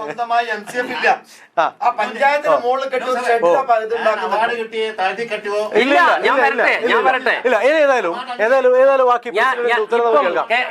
നമ്മുടെ പഞ്ചായത്തിൽ ഏറ്റവും കൂടുതൽ മണ്ണിൽ പണിയെടുക്കുന്നവരാണ്. പ്രത്യേകിച്ച് മത്സ്യത്തൊഴിലാളികളും കേര കർഷകരും ഉള്ള നാടാണ് നമ്മുടേത്. നമ്മുടെ മത്സ്യത്തൊഴിലാളികളെ സംബന്ധിച്ചിട്ട് നമ്മുടെ പഞ്ചായത്തിലെ പദ്ധതികളെ സംബന്ധിച്ച് ഇവിടെ പറഞ്ഞു. ഇപ്പം ഇവിടെ സംസാരിച്ചുകൊണ്ടിരിക്കുന്ന സലാം ചാ നമ്മൾ സ്നേഹത്തോട് അങ്ങനെ വിളിക്കുന്നത്. അപ്പോൾ ഈ എത്രയോ വർഷങ്ങൾക്കിടയിൽ ഒരുപാട് കാലം ഈ ജനപ്രതിനിധി അയാളാണ്. പക്ഷെ വലിയപറമ്പ് ഗ്രാമപഞ്ചായത്തിൽ ഈ മത്സ്യത്തൊഴിലാളികൾക്കിടയിൽ ഇതുവരെ വെച്ച പ്രൊജക്ട് എന്ന് പറയുന്നത് വള്ളം വല. ഒരു വർഷം വള്ളം, പിറ്റത്തെ വർഷം വല, പിറ്റത്തെ വർഷം വല, പിറ്റത്തെ വർഷം വള. ഇത് വള്ളം അല്ല ഞാൻ പറയട്ടെ അല്ല ഞാൻ പറയട്ടെന്ന്. ഞാൻ പറയണത് പദ്ധതി നിങ്ങൾ സാധാരണക്കാർക്ക് വേണ്ടിയിട്ട് എന്ത് ചെയ്തു എന്ന് ചോദിക്കുമ്പോൾ നമ്മുടെ നാട്ടിലേക്കത്തെ മത്സ്യത്തൊഴിലാളികൾക്ക് വള്ളവും വലയും എന്ന ഒരു പ്രൊജക്ട് മാത്രം കൊടുത്തു പോയ ഒരു കാലത്ത് നിന്ന് വ്യത്യസ്തമായി നമ്മുടെ നാട്ടിനകത്തെ നമ്മുടെ പഞ്ചായത്തിനകത്തെ മത്സ്യത്തൊഴിലാളിയുടെ മക്കൾക്ക് അവരും പഠിക്കേണ്ടവരാണ്. ഈ ഇന്റർനെറ്റ് യുഗത്തിനകത്ത് അവർക്ക് നമ്മൾ ലാപ്ടോപ്പ് പദ്ധതി വെച്ചു, നമ്മൾ അവർക്ക് മേശയും കസേരയും പദ്ധതി വെച്ചു. മത്സ്യത്തൊഴിലാളിയുടെ സാധാരണ രീതിയിൽ നമ്മുടെ നാട്ടിലെ മത്സ്യത്തൊഴിലാളികൾ ഒരു ബക്കറ്റ് എടുത്തിട്ടാണ് പോവുക മത്സ്യം പിടിക്കാൻ വേണ്ടിയിട്ട്. ചിലപ്പോൾ രാത്രി കിട്ടിയ മത്സ്യം രാവിലേക്ക് കേടാവും. നമ്മൾ വീണ്ടും 3ാമത്തെ പ്രൊജക്ട് വെച്ചു, ഐസ് ബോക്സ്. 5ാമത്തെ പ്രൊജക്ട് ഇതാ നമ്മൾ ഈ ഇറങ്ങുന്ന സമയത്ത് വീണ്ടും വെച്ചു, അതായത് മത്സ്യത്തൊഴിലാളികൾക്ക് ലൈഫ് ജാക്കറ്റ്. 5ഓളം പദ്ധതികള് മത്സ്യത്തൊഴിലാളി ഈ 2025-26 വാർഷിക പദ്ധതിയിൽ അങ്ങനെ എല്ലാ വിഭാഗം ആളുകൾക്കും. പിന്നെ സാധാരണ രീതിയിൽ പറയാറുണ്ട് ഉൾനാടൻ മറൈൻ 2 വിഭാഗമായിട്ട്. പക്ഷെ നമ്മൾ വല വെച്ചപ്പോ എല്ലാ വിഭാഗം ആളുകൾക്കും വല കൊടുക്കാൻ വേണ്ടി ഞങ്ങളുടെ ഭരണസമിതി തീരുമാനിച്ചു. അങ്ങനെ ഈ രീതിയിലുള്ള ഒരുപാട് കാര്യങ്ങൾ ഇതിന്റെ ഭാഗമായിട്ട് ചെയ്തിട്ടുണ്ട്.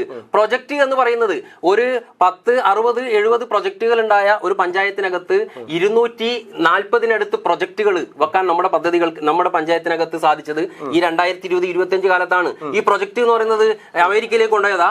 നമ്മുടെ പഞ്ചായത്തിനകത്തെ സാധാരണക്കാരായിട്ടുള്ള ജനങ്ങളുടെ വ്യത്യസ്ത രീതിയിലുള്ള പദ്ധതികൾ നടപ്പിലാക്കി നടപ്പിലാക്കിയപ്പോൾ അത് ഇരുകൈയും നീട്ടി നമ്മുടെ ഈ തീരദേശ ജനത സ്വീകരിച്ചിട്ടുണ്ട്. അവാർഡും ഇതും തമ്മിൽ കൂട്ടിക്കുഴക്കണ്ട. നിങ്ങൾ പരസ്യമായി ഞാൻ പറയുന്നു, നമ്മുടെ പഞ്ചായത്തിനകത്തെ സാധാരണക്കാരിലേക്ക് പോയാൽ ഈ കഴിഞ്ഞ 5 വർഷത്തെ ഭരണം കക്ഷി രാഷ്ട്രീയത്തിനും മതജാതി ചിന്തകൾക്ക് അതീതമായി ഓരോ മനുഷ്യരും പറയും ഈ കഴിഞ്ഞ 5 വർഷം എങ്ങനെയായിരുന്നു കടന്നുപോയിട്ടുള്ളത്, അവാർഡുകൾക്ക് വേണ്ടിയിട്ട് എന്തെങ്കിലും കാട്ടിക്കൂട്ടിയതാണ് എന്നുള്ള ഒരു ധാരണ. അപ്പം പൊതുവെ മൈക്ക് കിട്ടിയാൽ UDF-കാരൊക്കെ പ്രസംഗിച്ചു കൊണ്ടിരിക്കുന്ന ഇതാണ്, അവാർഡ് പഞ്ചായത്ത്, അവാർഡ് പഞ്ചായത്ത്. അതായത് പണ്ട് ഓത്തി കുറെ ഉണ്ടായപ്പോ ഓത്തി പഞ്ചായത്ത് എന്ന് പറഞ്ഞു പോലും, അതുപോലെ അവാർഡ് പഞ്ചായത്ത് എന്ന് പറഞ്ഞ് ശരിക്കും അപമാനിക്കുകയാണ്. അഭിമാനപൂരിതമാകണം അന്തരംഗം എന്ന് കവി പാടിയിട്ടുണ്ട്. പക്ഷേ ഈ അവാർഡ്, സ്വരാജ് ട്രോഫിയുടെ അവാർഡ് കേൾക്കുമ്പോൾ നമ്മുടെ നാട്ടിനകത്തെ ചില ആളുകൾക്ക് അപമാനപൂരിതമാകുന്നു അന്തരംഗം എന്ന ഈ അവാർഡ് തുക എന്തുകൊണ്ടാണ് സംസ്ഥാന അവാർഡ് തുകയെ സംബന്ധിച്ചിട്ട് പറയാനുള്ളത് 80 ലക്ഷം രൂപ നിലവിൽ ഈ പഞ്ചായത്തിന് കഴിഞ്ഞ 3 ടേമിലായിട്ട് നമുക്ക് കിട്ടിയ തുടർച്ചയായി കിട്ടിയിട്ടുള്ള പുരസ്കാര തുക 80 ലക്ഷം. വലിയപറമ്പ് ഗ്രാമപഞ്ചായത്തിൽ അതിൽ 20 ലക്ഷം നിലവിൽ പാസ്സായിട്ടുണ്ട്. നമുക്ക് ബാക്കി വരുന്ന തുക കിട്ടാനുണ്ട് എന്നുള്ളത് വസ്തുതയാണ്, മറച്ചു വെച്ചിട്ട് കാര്യമൊന്നുമില്ല, കിട്ടാനുണ്ട്. പക്ഷേ സർക്കാരിൽ നിന്ന് കിട്ടേണ്ടതുണ്ട്. പക്ഷേ ഈ 80 ലക്ഷം ഇനിയിപ്പം ഇത് സാധാരണ ഇതിൽ നമ്മൾ പറയാറുണ്ട് ബാങ്കിലിട്ടതുപോലെയെന്ന്. ഈ തുക ലാഭസായി പോകുന്നതോ മറ്റേതൊന്നുമല്ല.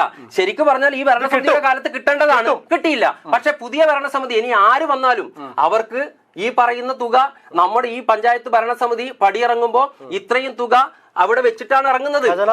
ഖജനാവിൽ വെക്കുന്നത് മാത്രമല്ല, ഇത് കേൾക്കും നിങ്ങള്, 78-ലാണ് ഈ പഞ്ചായത്ത് ഉണ്ടായത്. ഇവരിപ്പോ ഇത്രയും സമയം വാചാലമായി സംസാരിക്കുമ്പോൾ 78-ന് ശേഷം ഈ 2020 വരെ എന്തേ പൊതുപ്രവർത്തകരായിട്ടും ജനപ്രതിനിധികളായിട്ടും ഇവരുണ്ടായില്ലേ? ഈ ഇത്തരത്തിലുള്ള നേട്ടങ്ങൾ ഈ കാലത്തിൽ കണ്ടോ? ഞാൻ ഒരു കാര്യം ഉറപ്പിച്ച് പറയാം, ഇപ്പൊ നമ്മൾ അവിടെ 2 നില കെട്ടിടം ഉണ്ടാക്കിയിട്ടുണ്ട്. 25 കൊല്ലത്തിനിപ്പുറം ഈ പഞ്ചായത്ത് ഭരണസമിതിയുടെ നാളില് 25 വർഷത്തിനിപ്പുറം സ്ഥലം വെച്ച് പുതിയ സ്ഥലം വാങ്ങി മനോഹരമായിട്ടുള്ള 2 നില കെട്ടിടം ഞങ്ങൾ നിർമ്മിച്ചിട്ടുണ്ട്. അത് ഈ നാടിനെ സമർപ്പിച്ചിട്ടാണ് ഞങ്ങൾ പോകുന്നത്. മറ്റൊന്ന്, മഹാത്മാഗാന്ധി ദേശീയ ഗ്രാമീണ തൊഴിലുറപ്പ് പദ്ധതി കേന്ദ്ര സർക്കാരിന്റെ സംവിധാനത്തിന്റെ ഭാഗമായിട്ടുണ്ടായത്. നമ്മുടെ UPA സർക്കാർ ഉണ്ടാകുന്ന സമയത്ത് ഇടതുപക്ഷം പിന്തുണ കൊടുക്കുന്ന സമയത്താണ് ഉണ്ടായിട്ടുള്ളത്. സ്വാഭാവികമായിട്ടും ഇപ്പൊ എല്ലാവരും പറയുന്ന സംഭവം എന്ന് പറഞ്ഞ് മഹാത്മാഗാന്ധി ദേശീയ ഗ്രാമീണ തൊഴിലുറപ്പ് പദ്ധതി ഈ പറയുന്ന ഭാസ്കരേട്ടൻ പ്രതിദാനം ചെയ്യുന്ന BJP കേന്ദ്ര സർക്കാരിന്റെ ഭാഗമായിട്ട് ഇപ്പൊ അവർ കേന്ദ്ര സർക്കാർ ആയി എന്നുള്ളൂ. അത് കൊണ്ടുവന്നത് BJP ആയിട്ട് യാതൊരു ബന്ധവുമില്ല. മഹാത്മാഗാന്ധി ദേശീയ ഗ്രാമീണ തൊഴിലുറപ്പ് പദ്ധതി ഉണ്ടായ കാലത്ത് ഞാൻ പറയട്ടെ ആ തൊഴിലുറപ്പ് പദ്ധതിയുടെ മഹാത്മ ഇപ്പം ഭാസ്കരേട്ടൻ പറഞ്ഞത് നിങ്ങൾക്ക് ഇത്രയും കോടി രൂപ കിട്ടിയില്ലേന്നാണ്. ഞാൻ ചോദിക്കുന്നു, ഈ കിട്ടിയ കോടി രൂപയുടെ കണക്ക് പറയുമ്പം അത് വലിയപറമ്പ് ഗ്രാമപഞ്ചായത്തിലെ മഹാത്മാഗാന്ധി ദേശീയ ഗ്രാമീണ തൊഴിലുറപ്പ് പദ്ധതിയിൽ വ്യത്യസ്തമായ പ്രൊജക്ടുകൾ ഏറ്റെടുക്കാനുള്ള കഴിവുകളുള്ള ഉദ്യോഗസ്ഥരും ജനപ്രതിനിധികളും വലിയപറമ്പ് ഗ്രാമപഞ്ചായത്തിലേക്ക് വന്നപ്പോഴാണ് 25 കോടി കിട്ടിയത്. 25 കോടി അവിടുന്ന് ദാനമായിട്ട് പ്രധാനമന്ത്രി അയച്ചു തന്നതല്ല. നമ്മുടെ സാധാരണക്കാരായിട്ടുള്ള ജനങ്ങള് മണ്ണിൽ പണിയെടുത്ത് അവരുടെ വേർപ്പ് കണങ്ങൾ ഇറ്റിറ്റ് വീണപ്പോ 5 കൊല്ലം കൊണ്ട് ഉണ്ടാക്കിയതാണ്. അത് തന്നേ പറ്റൂ. അതോടൊപ്പം മറ്റൊരു കാര്യം, സോക്കേജ് പിറ്റുകൾ നിർമ്മിച്ച കഥ പറഞ്ഞു ഇവിടെ. ഈ സോക്കേജ് പിറ്റുകൾ ഞങ്ങൾ നിർമ്മിച്ചപ്പോ അതിന് കൊടുക്കേണ്ട കാശ് വന്നത് 2 കൊല്ലം കഴിഞ്ഞിട്ടാണ്. 2 കൊല്ലം ഞങ്ങളെ പോലുള്ള ജനപ്രതിനിധികൾക്ക് വീടുകളിലേക്ക് പോകാൻ സാധിച്ചില്ല. കേന്ദ്ര സർക്കാരിന്റെ ഭാഗമായിട്ട് അതിന്റെ വിഹിതം സോക്കേജ് പിറ്റുകൾ നമ്മുടെ നാടിനകത്തെ വീടുകളിൽ കൊടുത്തപ്പോ 2 കൊല്ലം കഴിഞ്ഞു. കരഞ്ഞിട്ടാണ് കിട്ടുന്നത്. മറ്റൊരു കാര്യം, ഏതെങ്കിലും ഒരു വർക്ക് തൊഴിലുറപ്പ് പദ്ധതിയുടെ ഭാഗമായിട്ട് ഈ നാടിനകത്തെ ഏതെങ്കിലും വർക്ക് എടുക്കാൻ ആളുകൾ വരുന്നില്ല. കാരണം എന്താ?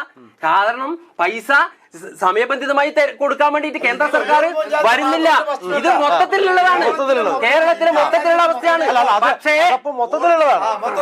പക്ഷേ ഞാൻ പറയുന്നു, പ്രസിഡന്റ് ഇത്രയും പറഞ്ഞാലും ഈ നേരത്തെ പറഞ്ഞ പോലെ ഞാൻ ഇപ്പോഴും ആദ്യത്തിൽ തന്നെ ഊന്നി നിൽക്കുന്നു. കാരണം അടിസ്ഥാന അടിസ്ഥാനത്തേക്കാ വരുന്നത്. നിങ്ങൾക്ക് ഓർമ്മയുണ്ടാവും, കഴിഞ്ഞ ഡിബേറ്റിനകത്ത് കഴിഞ്ഞ വർഷം ഞങ്ങള് ഇതേപോലെ ഡിബേറ്റിൽ ഇരുന്നപ്പോ 2014 ഇപ്പൊ ഇവിടെ പറഞ്ഞില്ലേ, P. കരുണാകരൻ MP ഈ കാസർഗോഡിന്റെ MP ആയിരുന്നപ്പോഴാണ് അന്ന് ഈ പറഞ്ഞ PMGS5 റോഡിന് ഫണ്ട് അനുവദിക്കപ്പെട്ടത്. ആ പണി 2014 പാതി വഴിക്ക് ഉപേക്ഷിച്ചു പോയപ്പോ കഴിഞ്ഞതിന് മുമ്പത്തെ 4 വർഷക്കാലം ഒരു ചെറു വിരലനക്കാൻ ആ ഭരണസമിതി UDF-ന്റെ ഭരണസമിതിക്കായില്ല.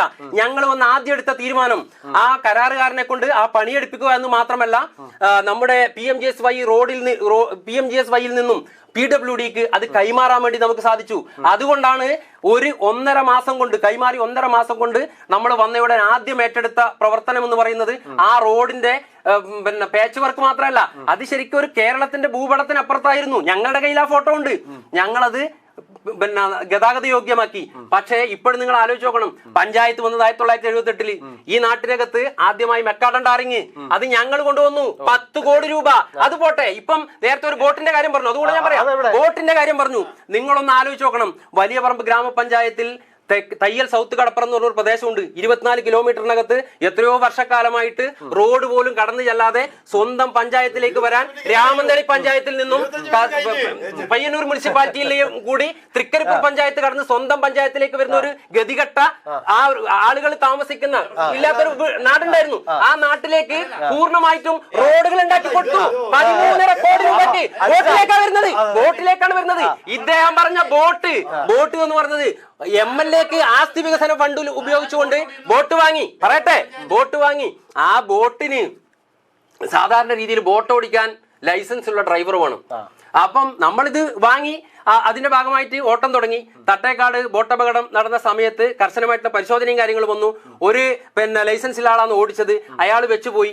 പിന്നീട് ആ ബോട്ട് ഓടിക്കണമെങ്കിൽ എന്ത് വേണം? ലൈസൻസ് ഉള്ള ഡ്രൈവർ വേണം. പഞ്ചായത്തിന് എന്തേ പറ്റുകയുള്ളൂ? അത് ഓടിക്കാൻ ആവശ്യമായ ഫണ്ട് അനുവദിക്കാനും പ്രൊജക്ട് വെക്കാനേ സാധിക്കൂ. ഇതേ അബ്ദുൾ സലാം എന്ന് പറഞ്ഞ മെമ്പർ ഉൾപ്പെടെ ഞാൻ ഉൾപ്പെടെയുള്ള ഭരണസമിതി തീരുമാനമെടുത്തു. എന്താ തീരുമാനം എടുത്തത്? അതിന് ഡ്രൈവർക്കും അതിന് ഒന്നിച്ചുള്ള ഒരാൾക്കും വേതനം കൊടുക്കാൻ വേണ്ടി നമ്മൾ പ്രൊജക്ട് വെച്ചു എന്ന് മാത്രമല്ല ഇന്റർവ്യൂ ക്ഷണിച്ചു. ഇവിടെ പഞ്ചായത്തിൽ ഒരാൾ കാസർഗോഡ് ജില്ലയിൽ നിന്ന് ഒരു ഡ്രൈവർ പോലും അതിനുവേണ്ടി തയ്യാറായിട്ടില്ല. സ്വാഭാവികമായിട്ടും ലൈസൻസ് ഇല്ലാത്ത ഒരു ഡ്രൈവറെ കൊണ്ട് അത് എടുക്കാൻ സാധിക്കില്ല. അത് കയറ്റി വെച്ചിട്ടുണ്ടെന്നുള്ള വസ്തുതയാണ്. ഈ തീയതി വരെ അത് ഉണ്ടായിട്ടില്ല. ഈ പറയുന്ന ഭാസ്കരേട്ടൻ പറഞ്ഞതുപോലെ അവിടെയുള്ള ആളുകൾക്ക് പണ്ട് ഈ കടവിനെ ആശ്രയിച്ചിട്ടാണ് പോകണം. പക്ഷേ ഇപ്പോഴേ അവിടെ റോഡ് വന്നു. റോഡ് വന്നത് അറിയില്ല. എപ്പുറം ഞാൻ ചോദിക്കുന്നത് അതിന് തൊട്ടപ്പുറത്താണ് വലിയപറമ്പ് പാലം. ഞാൻ പറയുന്നത് ഈ പറഞ്ഞ ആളുകളൊക്കെ പാലം വന്നു. ഇപ്പം അപ്പൊ പാലം വന്നു, റോഡ് ഉണ്ടായിരുന്നില്ല. ഇപ്പോഴവർക്ക് സുഖമായിട്ട് പണ്ട് 6 മണി കഴിഞ്ഞാൽ കടത്തു തോണി കിട്ടില്ല. ഇപ്പോഴേ അവർക്ക് അവരുടെ വീട്ടിലേക്ക് സ്വന്തം വാഹനത്തിൽ പോകാം. പിന്നെ മറ്റൊരു കാര്യം ഇവിടെ ഇപ്പൊ അല്ലല്ല ഈ ഭാസ്കരേട്ടൻ പറഞ്ഞേ, ഇപ്പം ഭാസ്കരേട്ടൻ പുറത്തിറങ്ങലില്ല. എന്തുകൊണ്ട് വെച്ചാല് 1-ാം വാർഡിനകത്ത് അവിടെ ആരെങ്കിലും പറയുന്നത് കേട്ടിട്ട് ഇത്തരം ഒരു ഡിബേറ്റിൽ വന്ന് സംസാരിച്ചൂടാ. നമ്മുടെ 1-ാം വാർഡിനകത്തെ ഒരു മിനിറ്റ് 1-ാം വാർഡിനകത്തെ ഓഡിറ്റോറിയത്തെ സംബന്ധിച്ചിട്ടാണ് ഇവിടെ ഇപ്പം പറഞ്ഞത്. ഈ അടുത്ത കാലത്തൊന്നും ഭാസ്കരൻ അങ്ങോട്ട് പോയിട്ടില്ല. കാരണം ഞാൻ പോയിട്ടുണ്ടെങ്കിൽ അവിടെ ജനലാടിയുണ്ട്, മറ്റേ കട്ടിലാടിയുണ്ട് എന്ന് പറയൂല. ഈ മെമ്പറുടെ വാർഡാണിത്. ഇപ്പോഴും നമ്മള് കോർപ്പസ് ഫണ്ട്, SCന്റെ കോർപ്പസ് ഫണ്ട് അനുവദിക്കപ്പെട്ടു. അതിന്റെ ഭാഗമായിട്ട് പിറകെ നടന്ന് ഇപ്പൊ എല്ലാ പണി പൂർത്തിയായി. പക്ഷേ ഇപ്പം ഇലക്ഷൻ വന്നതുകൊണ്ട് നമുക്കത് ഉദ്ഘാടനം ചെയ്തിട്ടില്ല എന്ന് മാത്രമേ ഉള്ളൂ. ഭാസ്കരേട്ടൻ ആ ഭാഗത്തെ പോയിട്ടാ. കാരണം ഭാസ്കരേട്ടന്റെ പാർട്ടിക്കാർ അവിടെ കുറവാന്ന് ഞാൻ ചോദിക്കുന്നത്. അല്ലെങ്കിൽ ഭാസ്കരേട്ടൻ എങ്ങനെ ഇപ്പം പറഞ്ഞത് കട്ടില പുറത്താന്നില്ലത്, ജനല് പുറത്താന്നില്ലത്?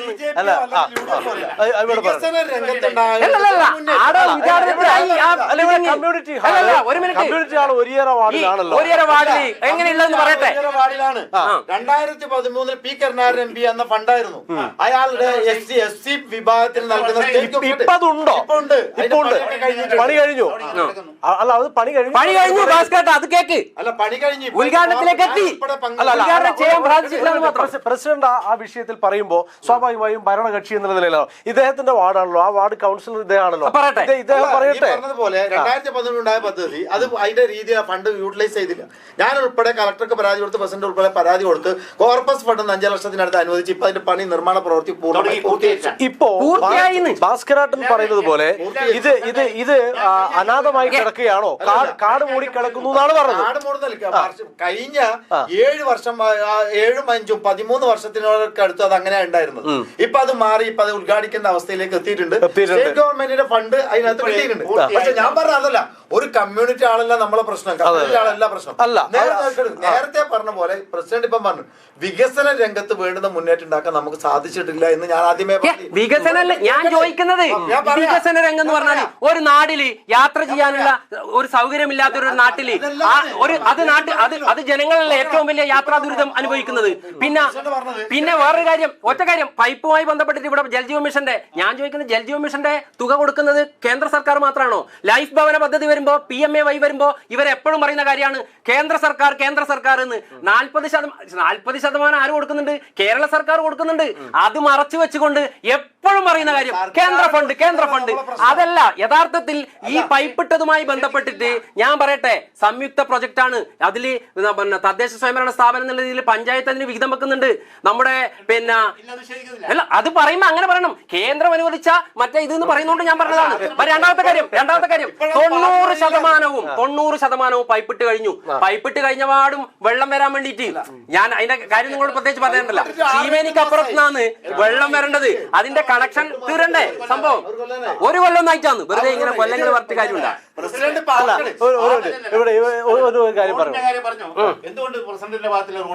അത് പറയാം. അതായത് എടയിലക്കാട് തൊട്ട് വലിയ പറമ്പ് പാലം വരെ മെക്കാടൻ ടാറിങ്. വലിയ പറമ്പ് എടയിലക്കാട് ബണ്ടിന്റെ ഇരു സൈഡിലും ബണ്ടിന്റെ സൗന്ദര്യവൽക്കരണത്തിനും അതുപോലെ പഞ്ചായത്ത് നമ്മുടെ ഈ വലിയ പറമ്പ് പാലം സൈറ്റിലേക്ക് ഉൾപ്പെടെ മെക്കാടൻ ടാറിങ്, അവിടെ വാഹന പാർക്കിങ്ങിനുള്ള സംവിധാനം, നമ്മുടെ കാസർഗോഡ് വികസന പാക്കേജിൽ 5 കോടിക്കടുത്ത് 4,88,00,000 രൂപ ചെലവില് അതിന്റെ ഭാഗമായിട്ട് ടെൻഡർ ക്ഷണിച്ചു. ടെൻഡർ എടുത്തു, വർക്കെടുത്ത കോൺട്രാക്ടർ വർക്ക് ആരംഭിച്ചു. പക്ഷേ വർക്ക് ആരംഭിച്ച് കുറച്ച് കഴിയുമ്പോൾ തന്നെ അദ്ദേഹം അത് പാതി വഴിയിലിടുന്ന സ്ഥിതി എത്തി. ഇതൊക്കെ ഇപ്പോഴുണ്ടായതാണ്, അല്ലാതെ 1 കൊല്ലം മുമ്പേ ഉള്ള സംഭവമല്ല. അത് അറിയാം. പഞ്ചായത്ത് ഭരണസമിതിക്ക് ചെയ്യാൻ പറ്റുന്നത് ഫണ്ട് എവിടുന്ന് നമുക്ക് നമ്മുടെ നാടിന് വേണ്ടിയിട്ട് എത്തിക്കാൻ പറ്റും. അത് പ്രകാരം നമ്മൾ കാസർഗോഡ് വികസന പാക്കേജിൽ നമ്മളെ MLA സഹായത്തോടു കൂടി ഇത്രയും തുക നമുക്ക് അനുവദിക്കപ്പെട്ടു. ജനുവരി മാസത്തിൽ നമ്മളിപ്പം വാഗ്ദാനം ചെയ്യേണ്ട കാര്യമല്ല. കാരണം എന്ന് പറഞ്ഞാൽ നിലവില് അത് ടെൻഡറായ വർക്കാണ്. അത് ജനുവരി മാസത്തോടു കൂടി തന്നെ, അതിപ്പോ ആര് ഭരിക്കുന്നു എന്നുള്ളതല്ല, ഇതിന്റെ തുടർച്ച എന്നുള്ള രീതിയിലേക്ക് നിലവിൽ അത് ടെർമിനേറ്റ് ചെയ്യപ്പെട്ട് പുതിയ വർക്ക് ഏറ്റെടുക്കുന്നതോടുകൂടി ആ പ്രശ്നം തീരും. അതിൽ മറ്റൊരു കാര്യമില്ല. അത് ഇവർക്ക് അറിയാഞ്ഞിട്ടല്ല, അത് ഭാസ്കരേട്ടനും അറിയാം എന്തുകൊണ്ടാണ് നടക്കാത്തത്.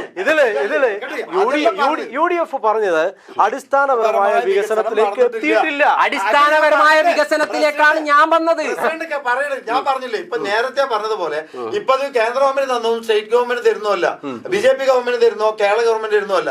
നമ്മളെ പഞ്ചായത്തിന്റെ ഈ കഴിഞ്ഞകാല പ്രവർത്തനങ്ങളെ വെച്ച് വിലയിരുത്തി അടിസ്ഥാന ഞാൻ പറയാം. ഇപ്പൊ 2-3-4 കാര്യങ്ങൾ മാത്രം ഉദാഹരണം പറഞ്ഞു. ഒന്ന് നേരത്തെ പറഞ്ഞ ബോർഡ് സർവീസ്. ഞാൻ പഞ്ചായത്തിന്റെ ഭരണസമിതി പലപ്പോഴും പ്രസിഡന്റ് പറഞ്ഞ നമുക്കത് ഓട്ടിക്കാനുള്ള ഒരു കുട്ടി സ്കൂളിലേക്ക് പയ്യന്നൂരേക്ക് സ്കൂളിലേക്ക് പോകണം. ആ കുട്ടിക്ക് പോകാൻ വലിയൊരുമ്പോ 3 പഞ്ചായത്ത് കടന്നിൽ പോകാൻ എത്ര പൈസ ആ കുട്ടി വണ്ടി വരുന്നില്ല.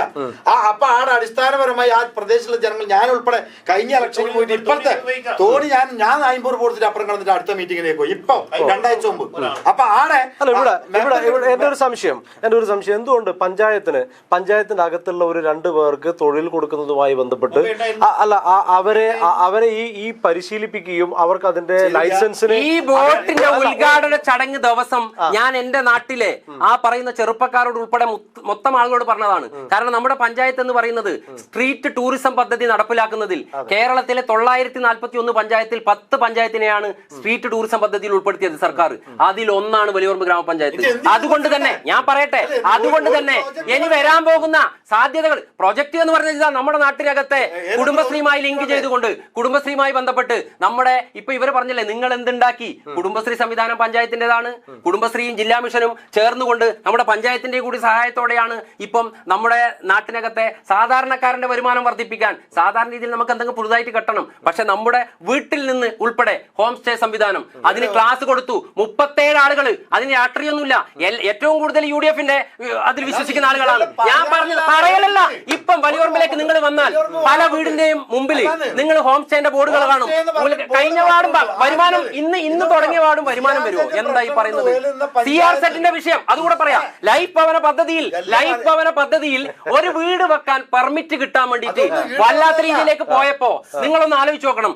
ഈ വലിയപറമ്പ് ഗ്രാമപഞ്ചായത്തിന്റെ ചരിത്രത്തിൽ ആദ്യമായിട്ടാണ് ഏറ്റവും കൂടുതൽ ലൈഫ് ഭവന പദ്ധതിയിൽ വീട് അനുവദിക്കപ്പെട്ട ഒരൊറ്റ വർഷമേ ഉള്ളൂ. 2020-25 കാലഘട്ടം. ഇദ്ദേഹം പറഞ്ഞില്ലേ 200-നടുത്ത ആളുകൾ വന്നു. ഞാൻ പറയുന്നത് കേക്ക്. ഞാൻ പറയട്ടെ, അതിനു മുമ്പേ ലൈഫ് ഇല്ല എന്ന് പറഞ്ഞാൽ 2020 ശേഷം ഞാൻ ചോദിക്കുന്നത് അതിനു മുമ്പേ ലൈഫ് ഭവന പദ്ധതി ഇല്ലേ? ഏതിനു മുമ്പില്ലാത്തത്? നിങ്ങൾ പറ ഏതിനു മുമ്പേ? പദ്ധതി എന്ന് പറഞ്ഞ് 2017 തുടങ്ങുന്നത്. അതെ 2017 തുടങ്ങി. നമ്മൾ വന്നത് ഞാൻ പറയട്ടെ 2020 ഇദ്ദേഹം ഇരുട്ടുകൊണ്ട് ഓട്ടയടക്കുകയാണ്. കാരണം ഞാൻ പറയട്ടെ 2021 ഞങ്ങൾ വരുന്നു, 2017 ലൈഫ് പദ്ധതി വന്നു. ലൈഫ് പദ്ധതി വന്നപ്പോ അതിലുള്ള സാധാരണക്കാരായിട്ടുള്ള ആളുകൾ പെർമിറ്റിന് വേണ്ടിയിട്ട് ഏതെല്ലാം ലോകത്തേക്ക് പോയി എന്ന് മാത്രമല്ല, ഇപ്പോഴ് 50 മീറ്ററിലേക്ക് അത് ചുരുങ്ങിയപ്പോൾ ഏറ്റവും കൂടുതൽ ആളുകൾക്ക് ലൈഫ് ഭവന പദ്ധതിയിൽ വീട് കൊടുത്ത സമയം ഏതെന്ന് ചോദിച്ചാൽ അത് ഈ വലിയപറമ്പ് ഗ്രാമപഞ്ചായത്തിന്റെ ഈ ഭരണസമിതിയുടെ കാലത്താണ്. 200-നടുത്ത് വീടുകൾ ഇപ്പം പൂർത്തിയാവുന്നു. 237 ലൈഫ് ഭവന പദ്ധതി വരുന്നത് 2020 ശേഷം. 2020 ശേഷം അല്ല കേരളത്തിൽ വരുന്നത് 2020 ശേഷം അല്ല, അതിന് മുമ്പുണ്ടായ EMS ഭവന നിർമ്മാണ പദ്ധതിയാണ്. ആയിക്കോട്ടെ, അതിന് മുമ്പുണ്ടായിരുന്ന EMS ഭവന നിർമ്മാണ പദ്ധതി 16 മുൻപ് അല്ല 2070 പുതിയ ഞമ്മ വരുന്ന തൊട്ട് മുമ്പാണ് ലൈഫിന്റെ ഇത് ഞാൻ കൗണ്ടർ ചെയ്യുന്നു. 2020 ഇദ്ദേഹം ഉത്തരവാദിത്തപ്പെട്ട ഒരാളാണ്. ഇവിടെ നിന്ന് പറയണം 2020 ശേഷമാണോ ലൈഫ് ഉണ്ടായിട്ടുള്ളത്? കേരളത്തിൽ അതിന് ഉത്തരം പറ, എന്നിട്ട് നമുക്ക് ചർച്ച തുടരാം. 2020 ശേഷമാണോ ലൈഫ് പദ്ധതി വന്നത്? 17 അത് പറ 2017 മുമ്പാണ് EMS. അപ്പം 2017, 18, 19, 20 ആര് ഭരിച്ചു? 4 വർഷം UDF ഭരിച്ചു. ഒരാൾക്ക് വീട് കൊടുക്കാൻ വേണ്ടി പറ്റിയിട്ടില്ല. അവിടെയാണ് പ്രശ്നം. ഒന്നും പറയണ്ട. കേൾക്കുന്ന ജനങ്ങളുണ്ട് എന്ന് പറഞ്ഞാൽ 2017 അപേക്ഷ അണിച്ച് അതിന്റെ സ്കൂട്ടിങ്ങിന് മാത്രം 2 വർഷം എടുക്കേണ്ടി വന്നിന്. EMS ഭവന പദ്ധതി അതുവരെ ഉണ്ടായിരുന്നത്. നമ്മൾ വന്നപ്പോൾ ആദ്യമായിട്ട് ലിസ്റ്റ് വരുന്നു ലൈഫ് ഭവന പദ്ധതിന്റെ. ഞാനിരിക്കുന്ന ഭരണസമിതിയില ലൈഫ് പദ്ധതിന്റെ ലിസ്റ്റ് വരുന്നു. ആദ്യം ഇങ്ങോട്ടാ തുടങ്ങുന്നത്. അതിന്റെ അർത്ഥം ലൈഫ് ഭവന പദ്ധതി അന്ന് തുടങ്ങുന്നല്ലോ. 2017 ലൈഫ് ഭവന പദ്ധതിയിൽ നിങ്ങളുടെ 4 വർഷക്കാലം UDF ഭരിക്കുമ്പോ ഒന്നും ഉണ്ടാക്കാൻ വേണ്ടി സാധിച്ചില്ല. ഒരാൾക്ക് വീട് കൊടുക്കാൻ പറ്റില്ല. അതാണ് നിലവിൽ നിങ്ങൾ നേരത്തെ 2016 മുതൽ 20 വരെയുള്ള UDF ഭരണസമിതി അന്ന് സർക്കാർ മുന്നോട്ട് വെച്ചിരിക്കുന്ന ലൈഫ് ഭവന പദ്ധതിയിൽ നിങ്ങൾക്ക് വീടുകൾ കൊടുക്കാൻ സാധിച്ചിട്ടില്ല. അതാണ് ഇവർ പറയുന്നത്. അല്ല, നമ്മൾ കൊടുക്കേണ്ട അന്നത്തെ EMS ഭവനം ഇങ്ങനെ ഞാൻ കഴിഞ്ഞു പോയാൽ ഞാൻ ചർച്ച കഴിഞ്ഞാൽ അന്ന് പരിശോധിച്ചോ. EMS ഭവന നിർമ്മാണ പദ്ധതിയിലാണ് നമ്മളെ UDF ഗവൺമെന്റിലുള്ള സമയത്ത് UDF പഞ്ചായത്ത് ഭരണസമിതിയുടെ സമയത്ത് ഉള്ളത്. 2017 ലൈഫ് പദ്ധതി ഓൺലൈനായിട്ട് അപേക്ഷ അണിക്കുന്നത്. ഞങ്ങൾ വന്നപ്പോഴാണ് 237 ആളുകൾ ലിസ്റ്റ് വരുന്നത്. ഈ ഭരണസമിതി LDF-ന്റെ ഭരണസമിതി അങ്ങനെയാണ് ലൈഫ് പദ്ധതി വരുന്നത്. ഞാൻ ഈ വീട് കൊടുക്കുന്നത് CRZ നിയമമല്ല. ഞാൻ ആദ്യമേ പറഞ്ഞല്ലോ അടിയുറച്ച് 3-4 വർഷം പറഞ്ഞ് ഞാൻ ഒഴിവാക്കും മതിയാക്കും. എന്താ ഒന്ന് 5 വർഷക്കാലം മിനി MCF ഉണ്ടാക്കിയതല്ലാതെ ഇത്രയും അവാർഡ് കിട്ടിയിട്ട് സ്വന്തമായി ഒരു MCF ഉണ്ടാക്കാൻ നമ്മുടെ ഭരണസമിതി കഴിഞ്ഞിട്ടില്ല. ഒന്നാമത്തെ പ്രശ്നം പറയട്ടെ, എന്റെ മറുപടി പ്രസിഡന്റ് പറഞ്ഞോട്ടെ. 2, നേരത്തെ പറഞ്ഞ പോലെ ഞാൻ പല യോഗങ്ങളിലും ആവശ്യപ്പെട്ടിട്ടുണ്ട്. കടവ് കടത്ത് നിർബന്ധമാണ്, ജനങ്ങൾ ബുദ്ധിമുട്ടുന്നുണ്ട്. ആ പറഞ്ഞ പദ്ധതിക്ക് പകരം അവിടെ കടവിന് സംവിധാനം ഉണ്ടാക്കണം. അത് രണ്ടാമത്തതാണ്. മൂന്നാമത്തത് ഈ പറയുന്നതെല്ലാം പ്രസിഡന്റ് പറഞ്ഞ് ടൈഡ് ഫണ്ടിൽ കോടിക്കണക്കിന് ഉറുപ്പ ഗ്രാമപഞ്ചായത്തിനുണ്ട്. കേന്ദ്ര ഗവൺമെന്റ് ഫണ്ടാ വരുന്നത്. ശുചിത്വത്തിനും കുടിവെള്ളത്തിനും ഉപയോഗിക്കേണ്ട. പ്രസിഡന്റ് തന്നെ പ്രോജക്ട് കൊണ്ടുവന്നു സെപ്റ്റിക് ടാങ്ക്.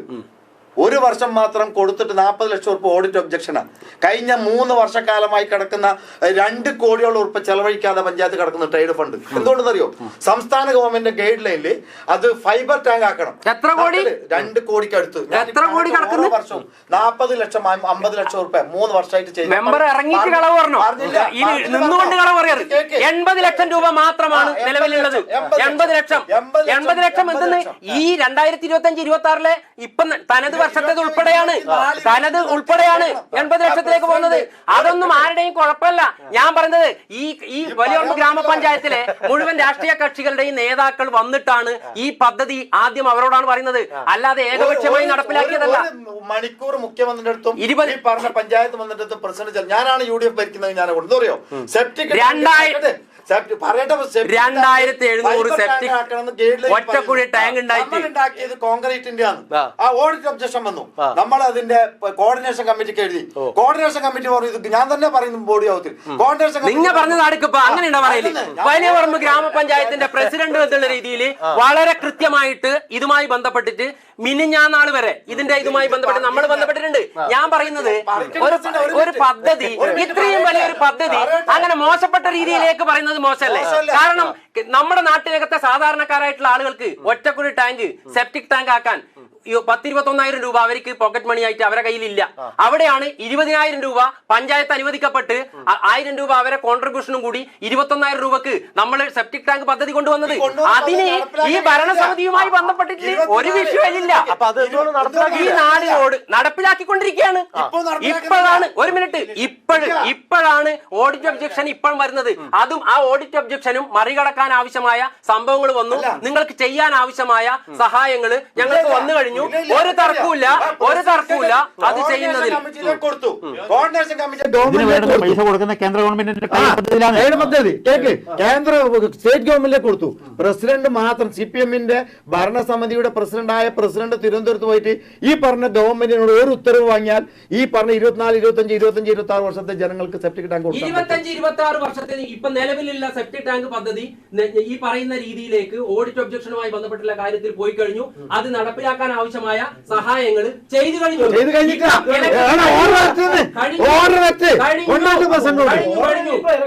അല്ല അങ്ങനത്തെ ഒരു സംഭവം ഇല്ല.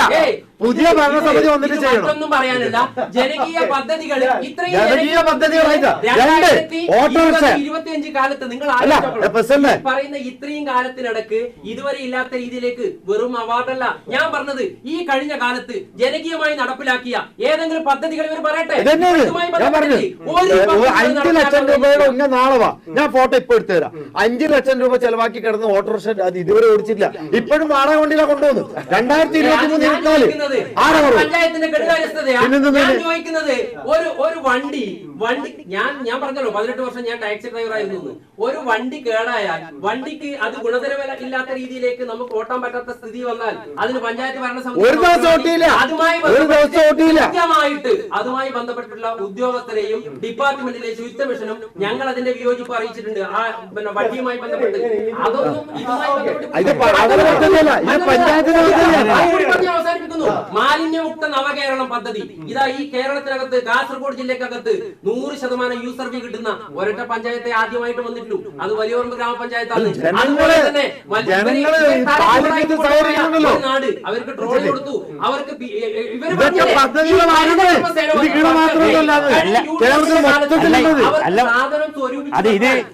ഇത് പഞ്ചായത്തിന്റെ ഫണ്ട് ഉപയോഗിച്ചോ മറ്റല്ല. ഇത് കേന്ദ്ര ഗവൺമെന്റ് കൊടുക്കുന്ന പൈസയല്ലേ ആ ഫണ്ട് ഉപയോഗിച്ചുള്ള ചെയ്യുന്നേ. നമ്മുടെ പഞ്ചായത്ത് ഇദ്ദേഹം കൂടി വന്ന ശേഷം ഞങ്ങളുടെ ഭരണസമിതിയാണ് ആദ്യമായി പഞ്ചായത്തിന് മുകളിൽ ഞങ്ങൾ MCF സ്ഥാപിച്ചിട്ടുള്ളത്. പാടില്ല.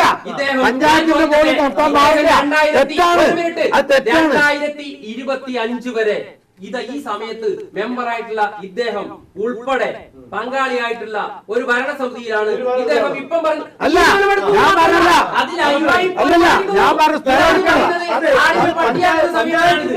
ഇത് ശരിയല്ല. ഞാൻ അന്ന് പറഞ്ഞു താൽക്കാലികം ടെമ്പററി. അത് പഞ്ചായത്തിൽ 2 വർഷം UDF എതിരാണ്. അല്ലല്ല 2 വർഷമായിട്ട് പ്രസിഡന്റ് പറയട്ടെ 2 വർഷമായി സ്ഥലം എടുക്കാൻ വേണ്ടി പൈസ വെച്ചിട്ട് MCF കെട്ടാൻ വേണ്ടിട്ട് സ്ഥലം എടുക്കാൻ ഒരിക്കലും പൈസ വെച്ചിട്ടില്ല. വെച്ചത് പുറമ്പോക്ക് ഭൂമിയിൽ MCF സ്ഥാപിക്കാനാണ്. അതിന് നമ്മുടെ തീരദേശ പരിപാലന നിയമത്തിന് വേണ്ടിയിട്ട് എഴുതി കൊടുത്തിട്ടാണുള്ളത്. അതുകൊണ്ട് വെറും അവാർഡല്ല, ഈ നാടിനകത്തെ സാധാരണക്കാരുടെ എല്ലാ പ്രശ്നങ്ങളും ഞങ്ങൾ പരിഹരിച്ചിട്ടുണ്ട്. ഏറ്റവും അടിസ്ഥാനപരമായ ഏറ്റവും വലിയൊരു വിഷയം അത് ഞാൻ BJP പ്രതിനിധിയോട് ചോദിക്കുകയാണ്. കാരണം അവരാണല്ലോ രാജ്യം ഭരിക്കുന്നത്. അപ്പോ നിങ്ങൾക്ക് എന്തുകൊണ്ട് ഈ തീരദേശ ശോഷണവുമായി ബന്ധപ്പെട്ട് ഇപ്പൊ പ്രസിഡന്റ് നേരത്തെ കാസർഗോഡ് MP UDF-ഉം BJP-യും കൂടി ഒരു കാര്യം തീരുമാനിച്ചാൽ ഈ വലിയ പഞ്ചായത്തിന്റെ ഒരു തീരശോഷണവുമായി ബന്ധപ്പെട്ട് ബുദ്ധിമുട്ടുകൾ നിർമ്മിക്കാൻ ഈ പറയുന്ന വലിയ തുകകൾ മുടക്കി ഒരു പദ്ധതി കൊണ്ടുവരാൻ BJP-ക്കും UDF-ന്റെ MP ഉൾപ്പെടുത്തിക്കൊണ്ട് UDF സാധിക്കുന്നില്ല. അല്ല BJP അത് ചെയ്യണമെങ്കിൽ BJPക്ക് ഇവിടെ വലിയപറമ്പ് പഞ്ചായത്ത് എതിർപ്പുണ്ടാവും. അല്ല ഞാൻ പറഞ്ഞേക്കെ ഈ 5 വർഷം അല്ല എത്രയോ വർഷമായിട്ട് ഞാൻ പറയട്ടെ ഇപ്പൊ 300 കോടി പറഞ്ഞല്ലോ. ഈ 300 കോടി വാക്കാൽ പറഞ്ഞതല്ലാണ്ട് എവിടെയാ ഉള്ളത്? എവിടെ അംഗീകരിച്ചിട്ടുള്ളത് 300 കോടി? ആ അല്ല, അതിന് ഈ ചെലവ് ഇരശോഷണവുമായി ബന്ധപ്പെട്ടിട്ട് അല്ല, നമ്മുടെ മന്ത്രിയെ ഞങ്ങൾ നിവേദക സംഘം കണ്ടപ്പോൾ എന്നിട്ടോ? അതുമായി ബന്ധപ്പെട്ടിട്ട് പറഞ്ഞതല്ലാതെ പരിശോധനയ്ക്ക് എത്തുകയും അങ്ങനെയോ? ഇതിന്റെ സർവേ നടത്തി, ഡിജിറ്റൽ സർവേ. എന്നിട്ടോ? അതിന്റെ ഭാഗമായി പൈസ വന്നിട്ടില്ല. നമ്മുടെ പൈസ അംഗീകരിച്ചിട്ടില്ല. 12 ഫണ്ട് അംഗീകരിച്ചിട്ടില്ല. ഫണ്ട് അംഗീകരിച്ചിട്ടില്ല. ഫണ്ട് അനുവദിച്ചിട്ടില്ല. ഇല്ല, പിന്നെ ഞാൻ എന്ത് പറഞ്ഞത്? ഫണ്ട് നിങ്ങൾ റിപ്പോർട്ട് കൊടുത്തോ? നിങ്ങൾ റിപ്പോർട്ട് കൊടുത്തതല്ലോ. റിപ്പോർട്ടല്ല, അതിന് വരുന്ന ചെലവ്. 1 കിലോമീറ്റർ ചെയ്യാൻ 310 അതെ, അത് നിങ്ങൾ റിപ്പോർട്ടായി, ഭീമമായ അത് റിപ്പോർട്ടാക്കി വെച്ച് കൊടുത്തു, അത്രേ ഉള്ളൂ. അതിന് ഫണ്ട് ഉണ്ടോ? ഫണ്ട് വരുന്നത് ഞാൻ പറഞ്ഞോ? അത് വരുന്നത് കേന്ദ്ര അപ്പൊ സർക്കാരിനെ ഇതിങ്ങനെ എന്ത് ചെയ്തു? ചോദിക്കുന്നത് ഫണ്ട് വെക്കാൻ കേന്ദ്ര ഗവൺമെന്റിന്റെ അടുത്തേക്ക് സംസ്ഥാന ഗവൺമെന്റ് അതിന് വേണ്ടുന്ന നടപടിയായിട്ട് മുന്നോട്ട് പോകണം. കേന്ദ്ര ഗവൺമെന്റാണ് തരണ്ടെങ്കിൽ അതിന് സംസ്ഥാന ഗവൺമെന്റിന് പഞ്ചായത്തിന്റെ മുന്നിൽ നിന്നുകൊണ്ട് പ്രവർത്തിക്കണം. 310 കോടി 1 കിലോമീറ്റർ ഒരു പഞ്ചായത്തിന് വേണ്ടി ചെലവഴിക്കുകയാണെങ്കിൽ 24 കിലോമീറ്ററിന് അത്രയും ഭീമമായ തുക ഒരു പഞ്ചായത്തിന് വേണ്ടി സഹിക്കാൻ പറ്റില്ല. പഞ്ചായത്ത് എല്ലാം ആവില്ല. പഞ്ചായത്ത് ഞാൻ പറഞ്ഞ പഞ്ചായത്ത് ചെയ്യണമെന്നല്ല. അല്ല വിനോദ്, ഞാൻ പറഞ്ഞ പഞ്ചായത്ത് ചെയ്യണമെന്നല്ല. അതിനുവേണ്ടി പഞ്ചായത്ത് എന്തുകൊണ്ട് മുന്നിൽ നിന്ന് പ്രവർത്തിക്കുന്നില്ല? എന്ത് പ്രവർത്തിച്ചു? നിങ്ങളൊരു റിപ്പോർട്ടാക്കി LDF പറയുന്നത് ഇതുമായി ബന്ധപ്പെട്ട് നമ്മൾ നടത്തിയ ഈ പ്രശ്നവുമായി ബന്ധപ്പെട്ട് നമ്മൾ നടത്തിയ യാത്രയിൽ നമുക്ക് കിട്ടിയ ഇൻഫർമേഷൻ ആണ്. അതായത് 310 കോടി. ഇത് എത്ര വർഷമായി? ഇതിപ്പോ എത്ര വർഷമായി പറയുന്നു? കേന്ദ്രം ഭരിക്കുന്ന എന്ന് നാടികൾക്ക് 40 വട്ടം അല്ല, എത്ര വർഷം പറയുന്നത്? ഞാൻ പറയട്ടെ പ്രസിഡന്റ്, ഒരു കാര്യം ഞാൻ കുറേ പറഞ്ഞില്ലേ ഈ പറഞ്ഞ ഞാൻ പറയുന്നു, ഈ ടെട്രോപോഡ് എന്നുള്ളത് വലിയോർമ ഗ്രാമപഞ്ചായത്തിലെ ആക്രമണം തടയാൻ ഈ പദ്ധതി ഏത് മാർഗമാണെന്ന് ഇന്നുവരെ തീരുമാനമെടുത്തില്ല. ഒരു വിഭാഗം പറഞ്ഞ് ജിയോ ബാഗ് വേണം, മറ്റൊരു മിനി പുളിവിട്ടുമാണെന്ന് പറയും. അല്ല, എന്നെ സംബന്ധിച്ചോളം ആളുകൾ പറയുന്നു ടെട്രാപോഡ് അല്ല, ഇന്തോനേഷ്യ ഉൾപ്പെടെയുള്ള മലേഷ്യ ഉൾപ്പെടെയുള്ള രാജ്യങ്ങളിൽ ടെട്രാപോഡ് വേണ്ടെന്നാ പറയുന്നത് നമ്മൾ. പക്ഷെ ഇന്നും അല്ല, ഇവർക്ക് ഒരു പ്രശ്നമില്ല. എന്നറിയാം,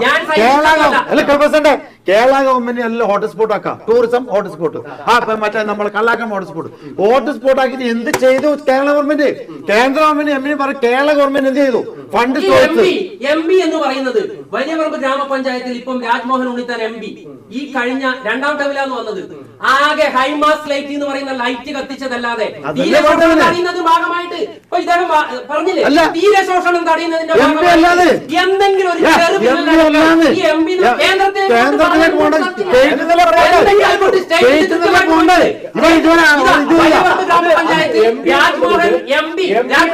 MP ആകെ അനുവദിച്ചത് ഈ 5 വർഷത്തേക്ക് ലൈറ്റുകളല്ലാതെ മറ്റൊരു സംഭവവും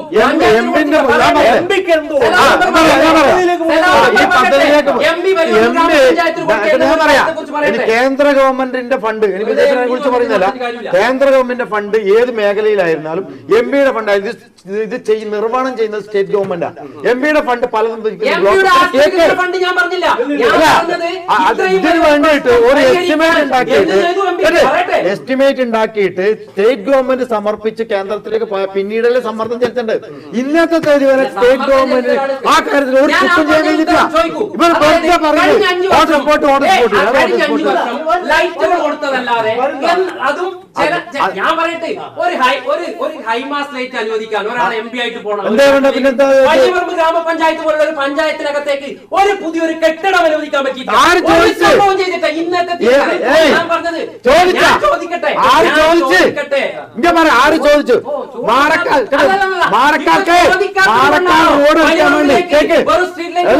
മാറക്കാൽ റോഡ് MP 10 ലക്ഷം ഞാൻ കണ്ട 10 കൊടുത്തിട്ടാ വാങ്ങി. നിങ്ങൾക്കറിയില്ലേ, ബോർഡിലേക്ക് വന്ന് അപ്പുറത്തേക്ക് കോൺക്രീറ്റ് റോഡ് വന്ന് ആ 10 ലക്ഷം പ്രസിഡന്റ് നിഷേധിക്കട്ടെ. മാടക്കാലിലേക്ക് 10 ലക്ഷം രൂപ